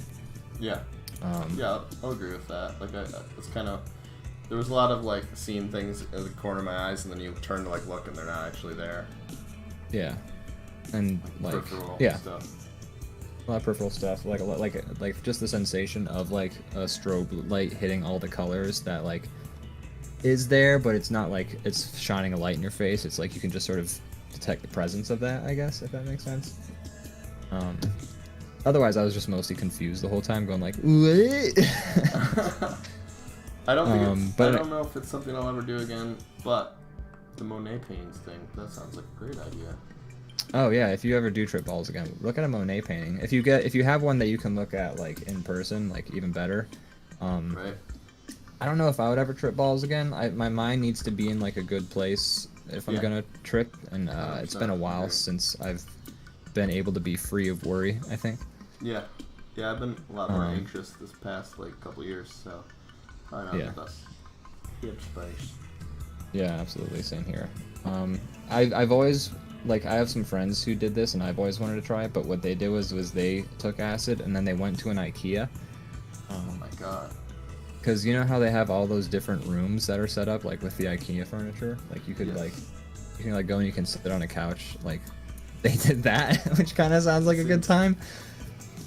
Also like- incredibly stressful, though, because you're in public. Yeah. I could see it going either way. That's pretty interesting though. It's definitely, Yeah. That sounded like a fun idea to me. I feel like I would lose spatial awareness in there. I would Oh, like, easily. object permanence. I'd be like, wait, Yeah. where am I? Where the fuck am I? Oh, fuck. Thought I Is was this my in house? I thought I was in a living room. I'm in an IKEA.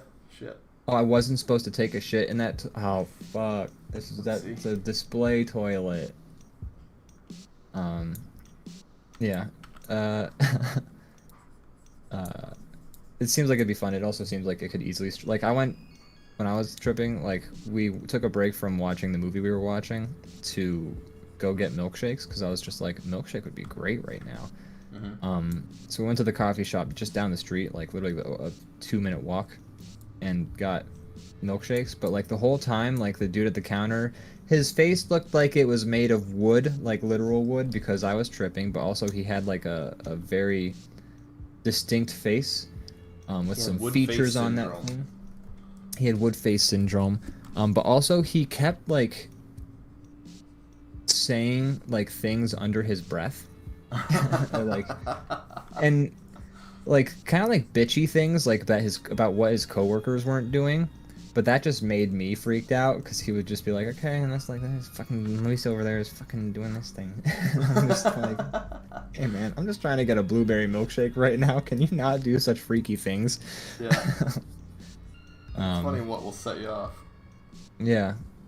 Oh man, what a crazy. Oh yeah. I mean, also, if you ever get the chance, if you are tripping on acid and you can find a particularly textured street on the like outside, don't go feeling it. Obviously, stay on the sidewalk. But like, I was watching the street, and like all of the crags and like other things in the street started like bouncing up and down. Like, you know, like when you have like word art and they like have the words go whoa, like whoa. Yeah. That was happening with the street. Anything that has like patterns to it tends Yes. to like it gets motion usually. Yeah, absolutely. Patterns like- are great. So like a Wooden street floors. would do that, or yeah, a wooden floor, or like an actual pattern, like on a carpet or something like that. Yeah, absolutely. Like one of those magic eye paintings will fucking blow your mind, I'm sure. Oh my god. You'll never find the actual picture in it though. Oh yeah, no, you won't. But you will have a lot of fun finding other. You will find more pictures inside the magic eye. It just won't be the one they're trying to get you to see. I will say, when I was watching the street thing, then a lady, like a bus came by, and then went, and I watched a lady like with arms full of bags come chasing after the bus, going "Way!" like screaming on the top of her lungs, and then she like threw her bags at the bus, which did nothing because the bus was gone at that point. The But bus that was exploded when she threw her bag. the in. bus blew up, the bag hit the bus.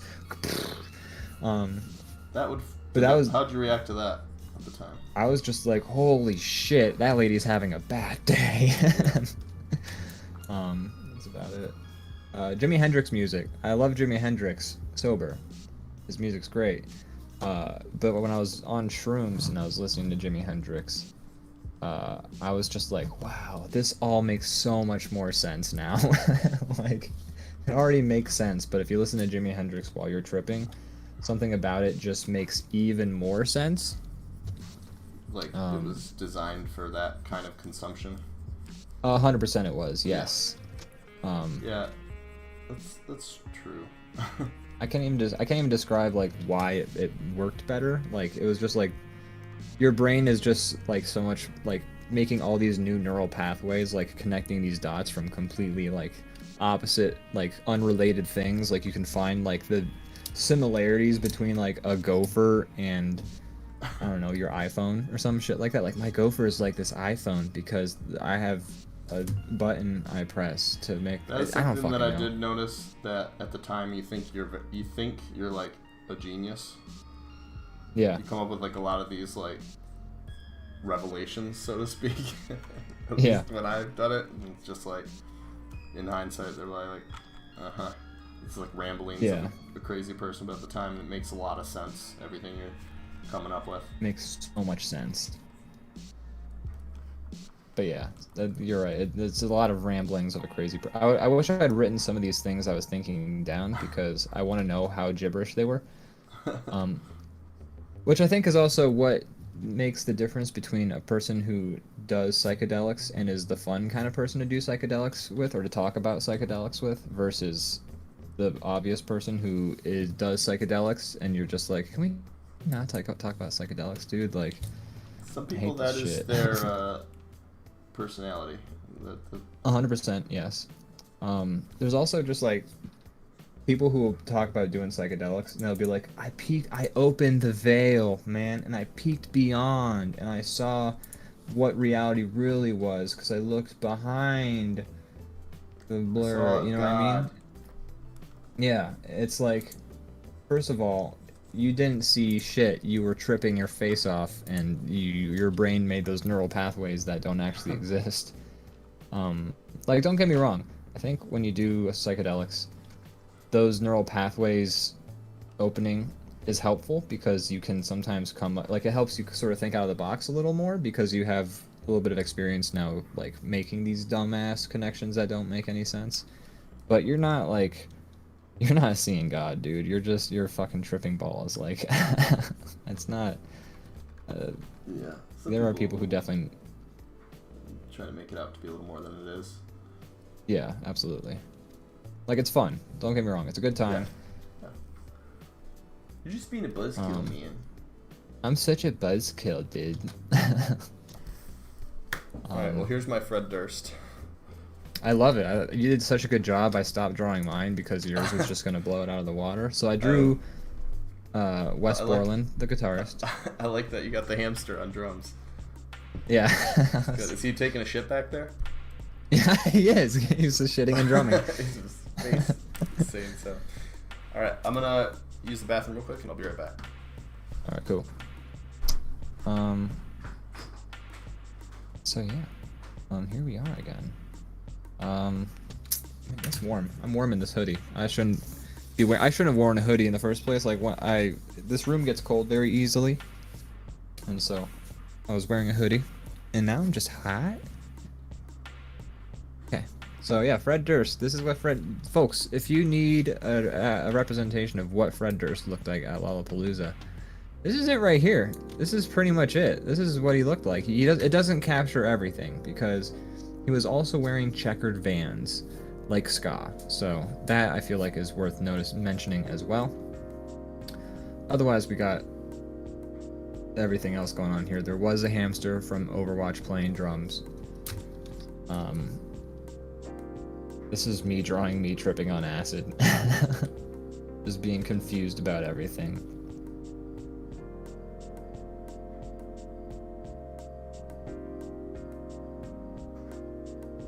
There we go, look at that. Gosh.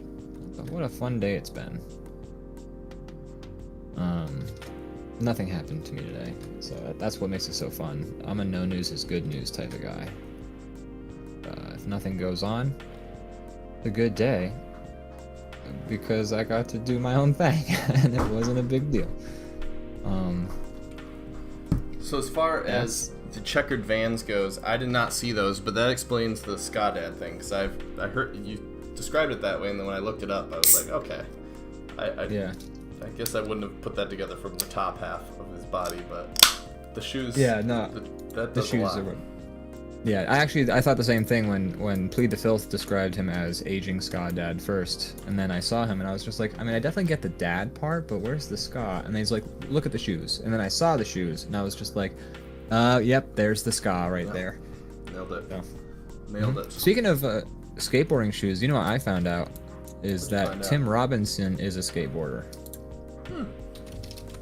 That's interesting. Yeah, I had no idea, but apparently he's a skateboarder. Where'd you find that out? My friend Pat, who are also some of the friends who I met up with in Philly while I was out there. I have a picture of Tim Robinson skateboarding, by the way, if you want to see it. I'd love to.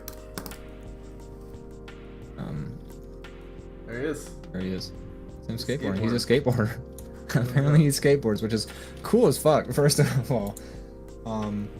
Apparently, so like, you know that one sketch with Tim Heidecker in the new season? Where he, like... The alien thing? Yeah, the alien cafe. And like the kid who comes out from behind the mask and says like, sorry, dude. Like, though that kid's a skateboarder. And his brother is also, or his brother's a I think they're both skateboarders, like skateboarder brothers. So yeah, apparently he's post a that skateboarder. last picture one more time. Okay. Is he wearing a Stone Cold Steve Austin shirt? Oh my god, I think you're right. So he likes wrestling too. Yeah, that's so funny. Yeah, I just looked. The other picture I posted, it says Stone Cold on it. So yeah, he is a Stone Cold Steve Austin wrestling Alright. fan. That's cool. I love it. I love that people are just like, you know, wrestling is cringe, so is Limp Bizkit, but I love that it's also totally cool to just love those things unironically. Like, we've gone around from, I hate these things, to, or like, I love these things, to, oh, I'm too old for this, I hate these things. And then, like, sort of liking these things ironically because it's funny to, like, be like, oh, Limp Bizkit. And then, like, it's kind of coming back around again where you can just, like this shit unironically because, like, whatever, like what you like. Yeah. I really think dig that's that. been coming around for a while, you know, now. Probably It's since good. like the 80s where it's like people are allowed to nerd out on the things they like, and the people, if somebody tries to like make fun of you for the things you like, they end up looking foolish instead of you.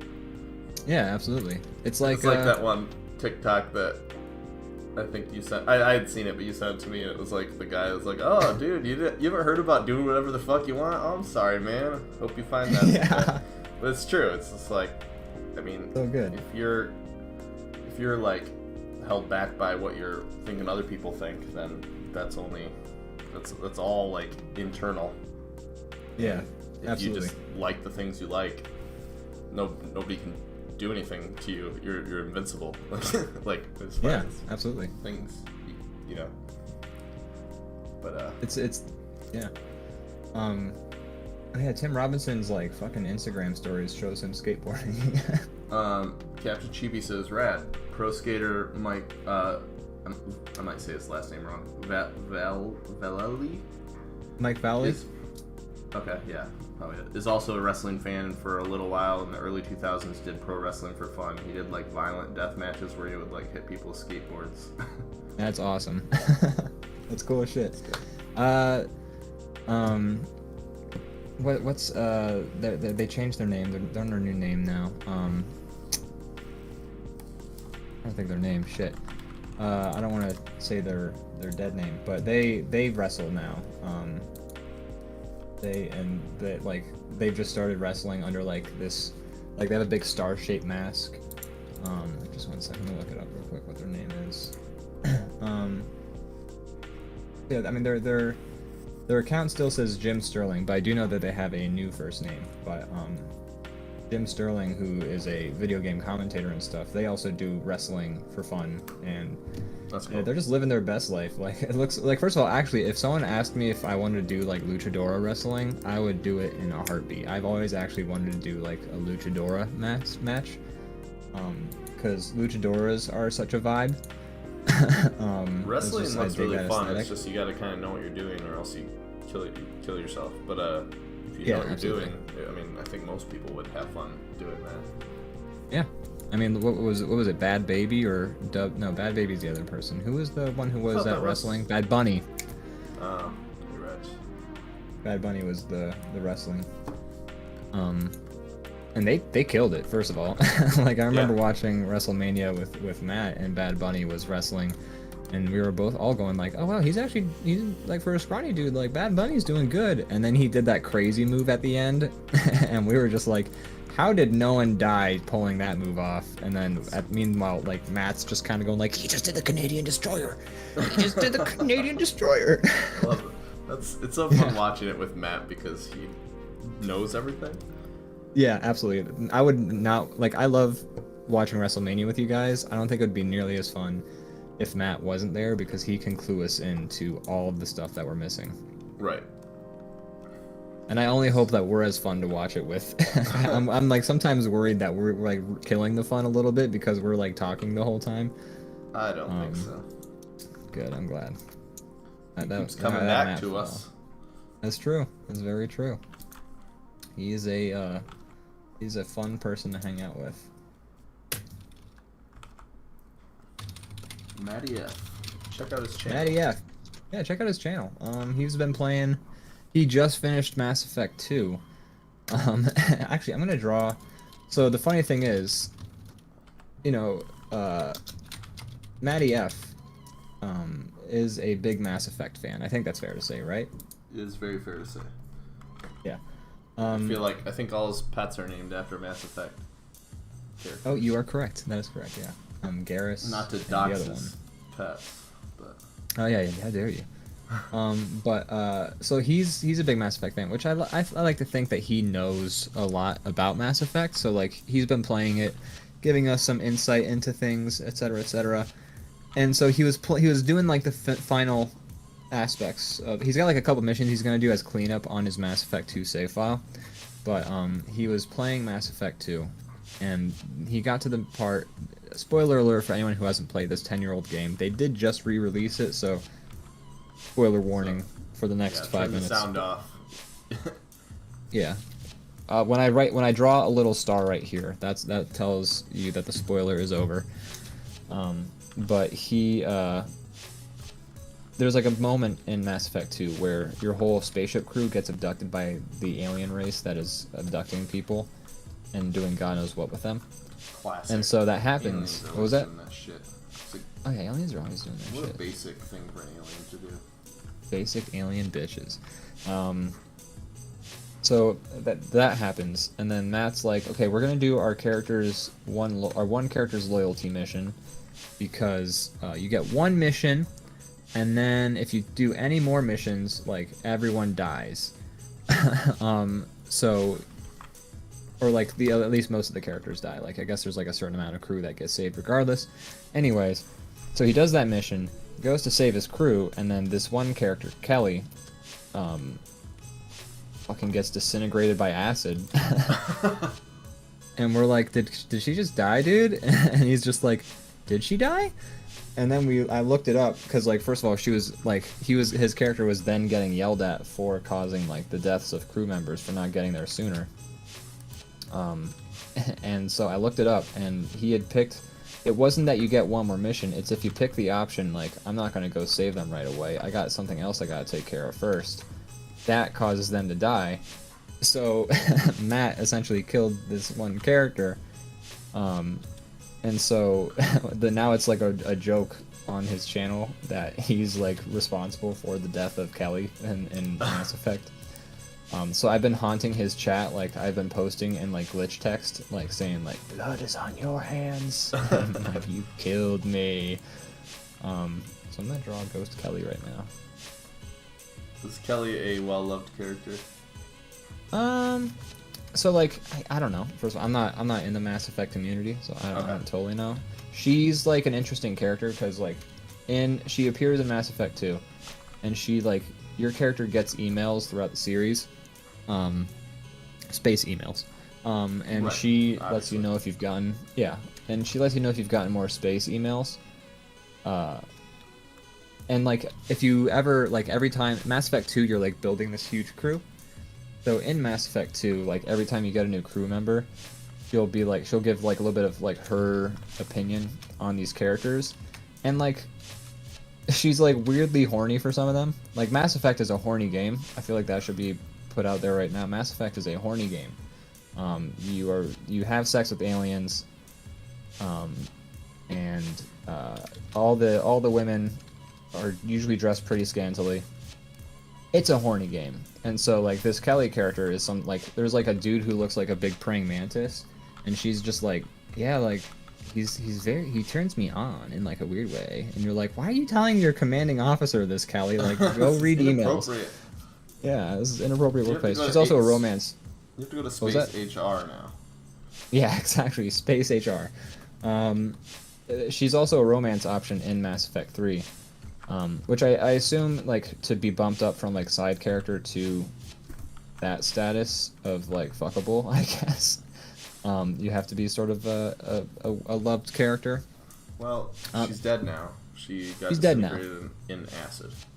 You got melted down into goop. Captain Sheepy says, a true Captain Kirk simulator. Yes. Correct. It's so true. 100% accurate.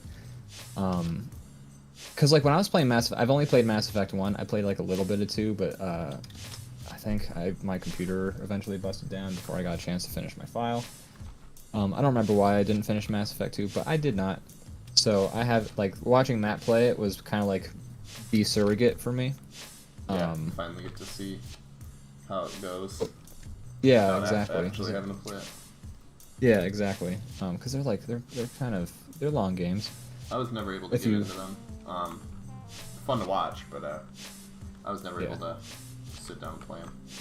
Maybe the remake. The first one I tried, and I just like it was too late. The game had already been out for a long time. It didn't translate well. It's aged. It's very aged, that game. Yeah. Real quick, Captain Sheepy said the last episode of AEW Dynamite had a main event where it was a big violent match, and one of them was grinding a pizza cutter on this dude's head. And then the show immediately cut to a Domino's commercial. That's awesome. I like to think that's intentional. Was that wrestler like pizza themed? Like was he like the pizza boy or something like that? The pepperoni-ator. Pizza boy. Yeah, so he could be pizza themed, like you're saying, like pepperoni-ator, where it's like a mascot for like a pizza place. What I was saying, like, is he like a character that finds himself often around pizza slicers? He's like, hey, I work at the shop and now I'm wrestling. Or like maybe he's delivering the pizza and it's late, and the guy's like, I'm not paying for this, and then they fight. Oh, that'd be great. Or he gets there and it's like, he's like, hey, here's your pizza, and they're just like, oh, I don't have money for pizza. What if I paid you some other way? And he's like, okay. And now we're doing a Hell in a Cell or something like that. Like, never mind, I'll take money. Yeah, no, please, I don't want to fight Big Show. But yeah, so Zone Dog this here says Skate Face 3, The Grind. Oh yes. Is that a movie? Grind is a movie and Skate is a game, so Skate Face. Get your face off. Oh yeah, so Mass Effect 1, I played that one, and like in it, I was just playing it, and then all of a sudden, like my dude started making out with one of the characters, and I was like, what? And then they started fucking, and I was just like, okay, like let's rehash. Okay, so she started reading me poetry. That should have been a tip off. Yeah, I guess I should have seen this coming. But like the game, like I did not intend to romance any of the characters because I don't know, it just wasn't on my radar. And then my dude started fucking. And so usually they give you like a, is this something you want to do thing? Usually they do, but in Mass Effect, they don't. Like I mean, as far as I can tell, it's pretty much like you're gonna end up fucking somebody in Mass Effect 1. Mass Effect 2, Matt has apparently managed to avoid romancing any of the characters.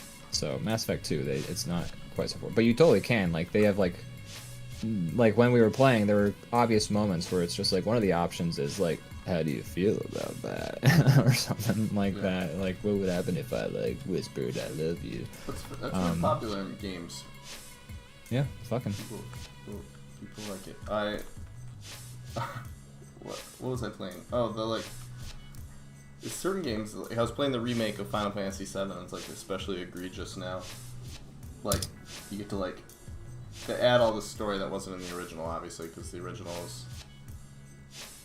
It was long, and like they fleshed out like parts that were only like 10 minutes long originally into like hours long. Anyways, look, you go on a date with Tifa, and then it's like, what should I wear for my date? And you get to pick like 4 different outfits, and I'm like, what is this game?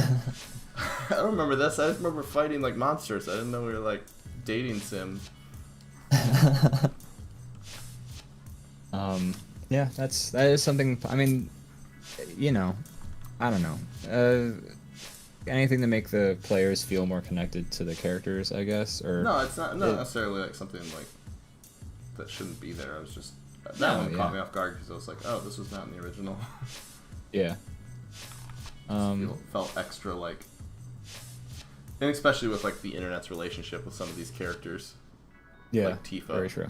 It's like, okay, so this is just you guys are just fan service at this point. Yeah. Hey, look.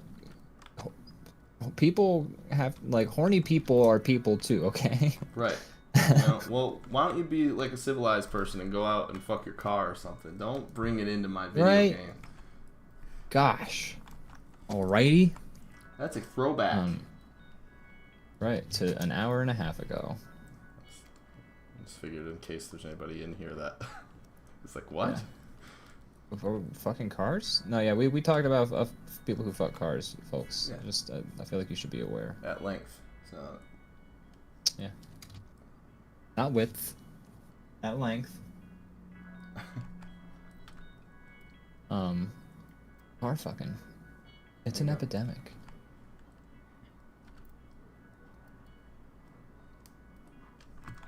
Yeah, I'm not like inherently against it in games and stuff. I just sometimes it feels cringy, like it feels like pushed.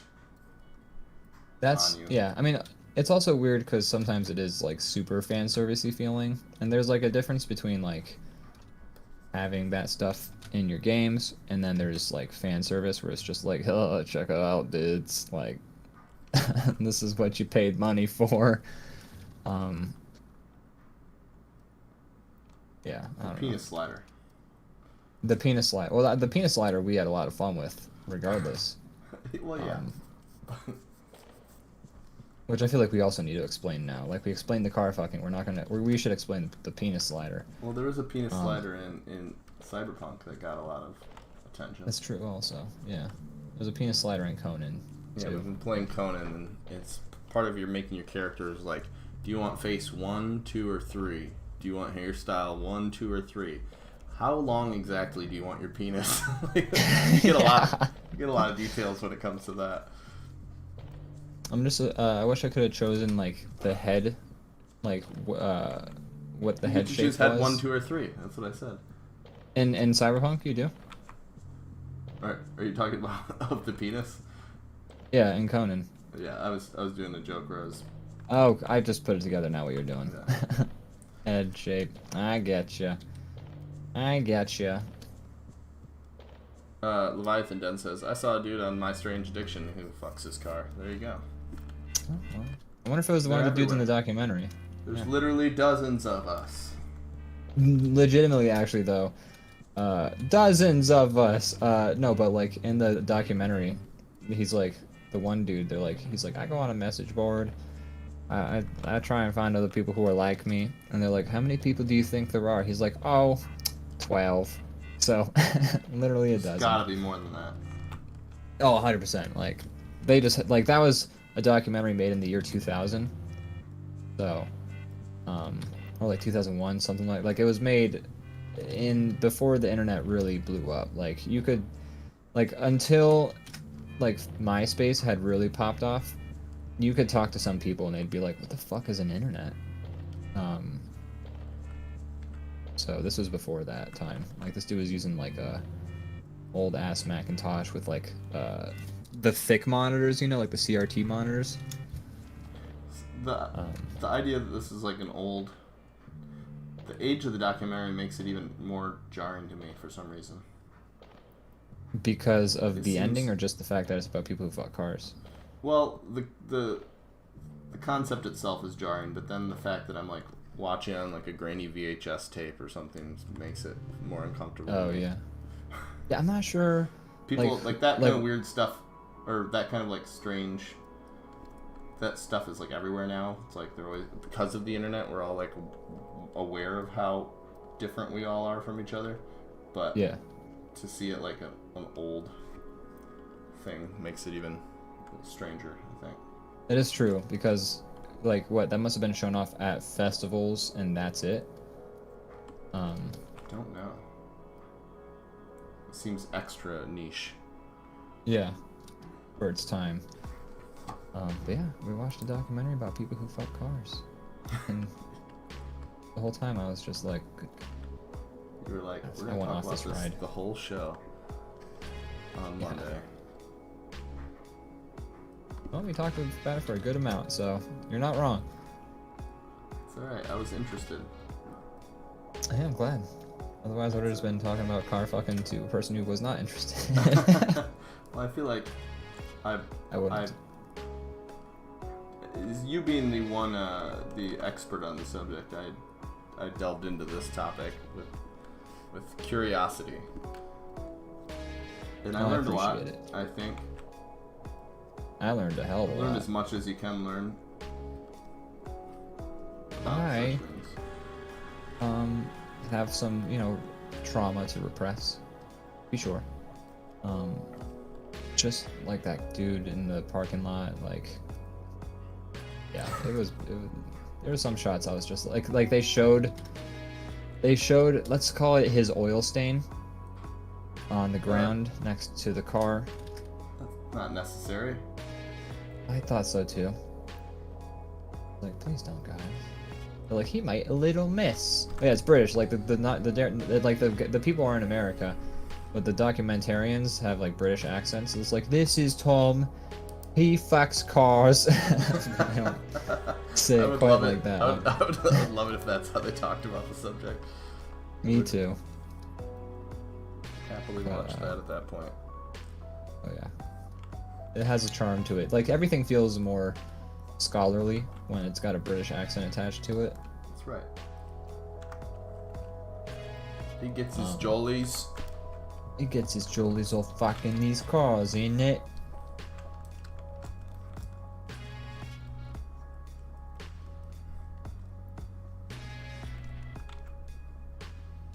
He's saying help.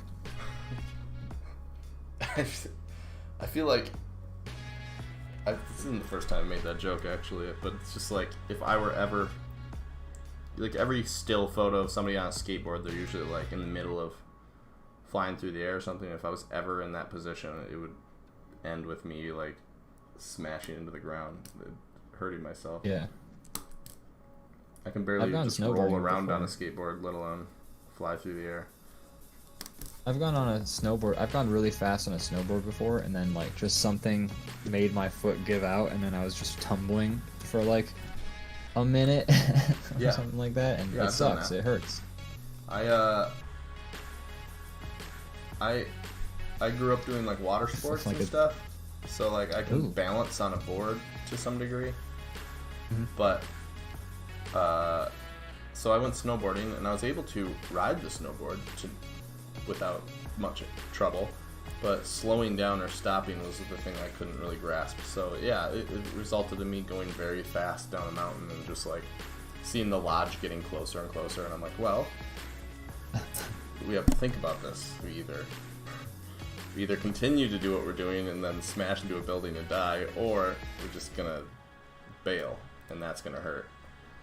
But Right. probably not as much. So then I just like crash on purpose. And then I did that a few times, tried to learn how to slow down or turn, and then I think I gave up and like drank in the hot tub or something like that. Gotcha.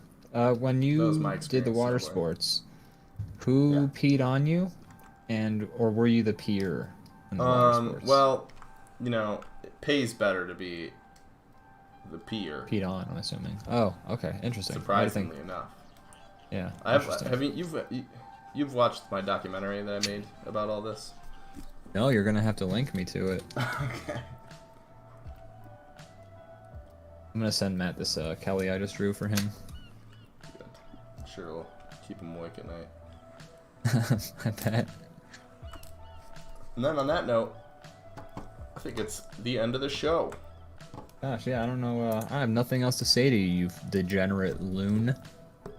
Oh. Yeah, and as we've often said on the show before, the moment the show ends, we don't speak to each other until the next show. Yeah, total silence. Just like, usually, sometimes we'll like, insult each other a little bit. Like, fuck you, I hate you. Piece of shit. You're Fuck lucky. you. I'm counting down the days till this contract that we both signed is up. All that Wish kind I of hadn't stuff. signed that fucking thing. Yeah, but what a mistake.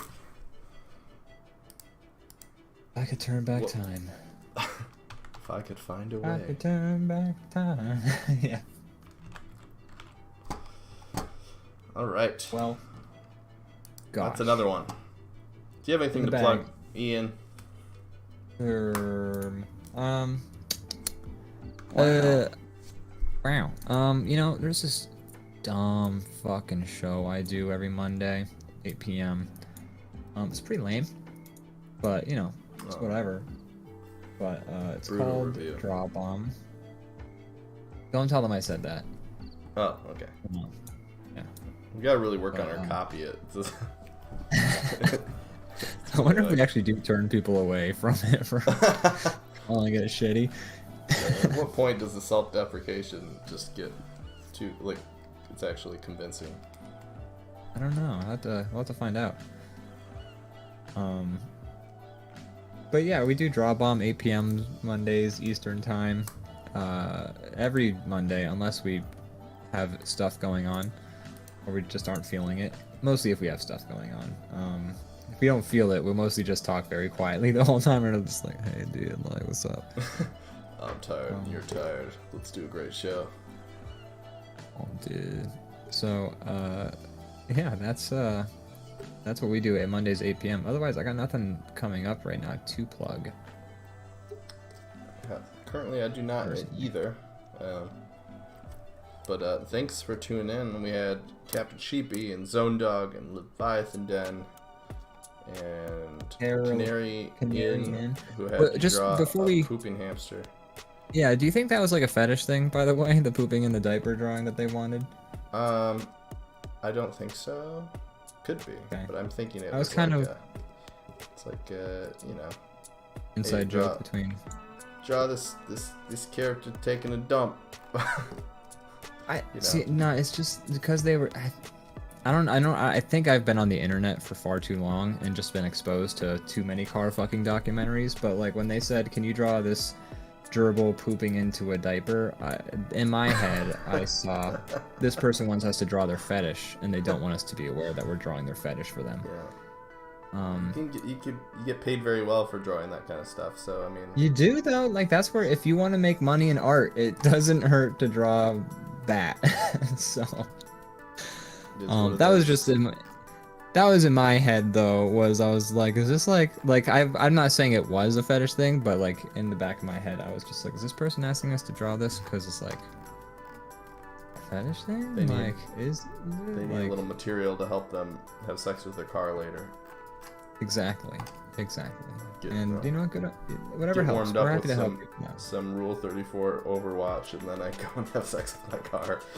And then I see my therapist every week, and there's a lot there. There's a lot to unpack. We got our work cut out for us. So yeah, I don't know. That was going through my head is all when that was the request we got. Funny. I didn't know that you were thinking that, but it's possible. I don't know. I really tried to be delicate about the situation. That's fair. You handled it well. Yeah. You very kindly but effectively told the man you are not going to draw a hamster taking a dump. Captain Sheepy says, I knew an artist who years ago got a private message on DeviantArt as a joke to draw this person's lady characters transforming into garbage and eating garbage. Sorry, I'm not yucking yums. I'm just laughing at the. I keep getting surprised by fetishes that I wouldn't have thought of to exist. And then when he declined, the person went from "it's just a joke, haha" to "I will pay you $1,000." I would take it. I would do that. Oh, I would draw that. Yeah. I saw the most horrifying. Like I mod those Lord Spew streams where he does the dueling drawing requests. Yeah. And I participate in like the draw alongs a lot of the time. That's the most fun for me. But you know, I try and make sure the chat stays clean and all that stuff. The one dueling drawing request, I forget who they were talking with, but they started to talk about like the weird fetishes they found on the internet, and the one was just it. I actually had blotted it out until for some reason it came up when we were talking about the garbage turning into garbage. Just like it's. I don't even want to say it. I don't want people to Google it. The garbage one is funny to me. I won't make you say it on the air. You can tell me afterwards and disturb me there. Yeah. But the eating garbage, for some reason in my head, I'm like, okay, yeah, I could see. Not me personally, but okay, somebody's into eating garbage, sure. I've seen people into eating worse things, but then turning into garbage is the one that's funny to me. Yeah, it's almost like cannibalism. Yeah, I mean, do you keep eating the garbage once you are garbage? Is that like, so like there's people who have a fetish for eating food, like overeating to the point where it's like they become engorged. Mm-hmm. Is that like a weird cross section of that with eating something disgusting, and then like also transformation fetishes, because that's also a thing, is like the fetish of somebody like I entered like a horror writing competition with some folks the one time, and like the one person was like, oh hey, I liked your story, check out this story I wrote, and then like I checked it out, and it was like about a person who became a werewolf, and there was like just very detailed descriptions about like bones cracking to like shift into the right socket to become like just like a very detailed description of turning into the werewolf. We watched Underworld but over the course recently, and that happened a lot. Yeah. Oh yeah, I told you about this exact thing when we were watching Underworld. But yeah, like it was that shit. But like over the course of reading the story, I got to understand that this person had if anything, a fascination with the brutal bone reshaping and transforming of them into the werewolf. They talked about like the bones moving more than they talked about werewolves. That, but also the character, I think, in the book started to enjoy the sensation of their bones transforming. And the story ended up being a little revealing. Yeah, I think all fiction is that we make is ultimately revealing in some way, shape, or form, and that one, definitely was. Yeah. So, anyways, wow, what a divergence we had at the literal end of our show. It isn't over till we say it's over. Right. But on that note, it's over. Thanks for watching, everybody. I'm gonna play us out. Please do.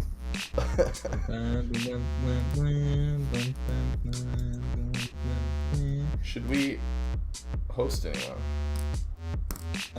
We could punch, send, we could, I said punch. Oh, so I need to fix that. I actually heard all that, so that... Well, yeah, but apparently it doesn't show up on the intro. Oh, I have a different scene. No. It didn't show up, but I can fix that very easily. Well, here, switch back for a second. Okay.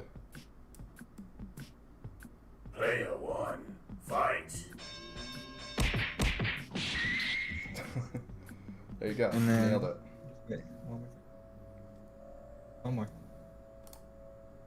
Player two, fight.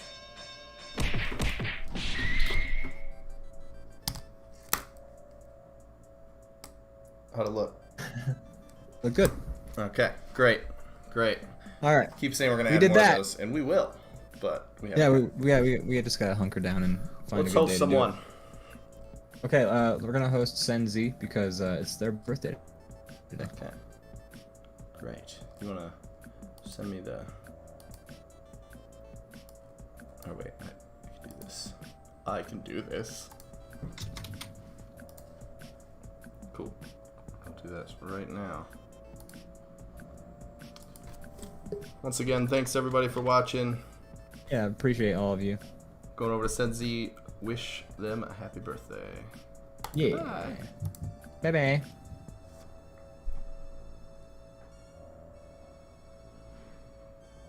Bye. I don't know if it's still there. It should be going now.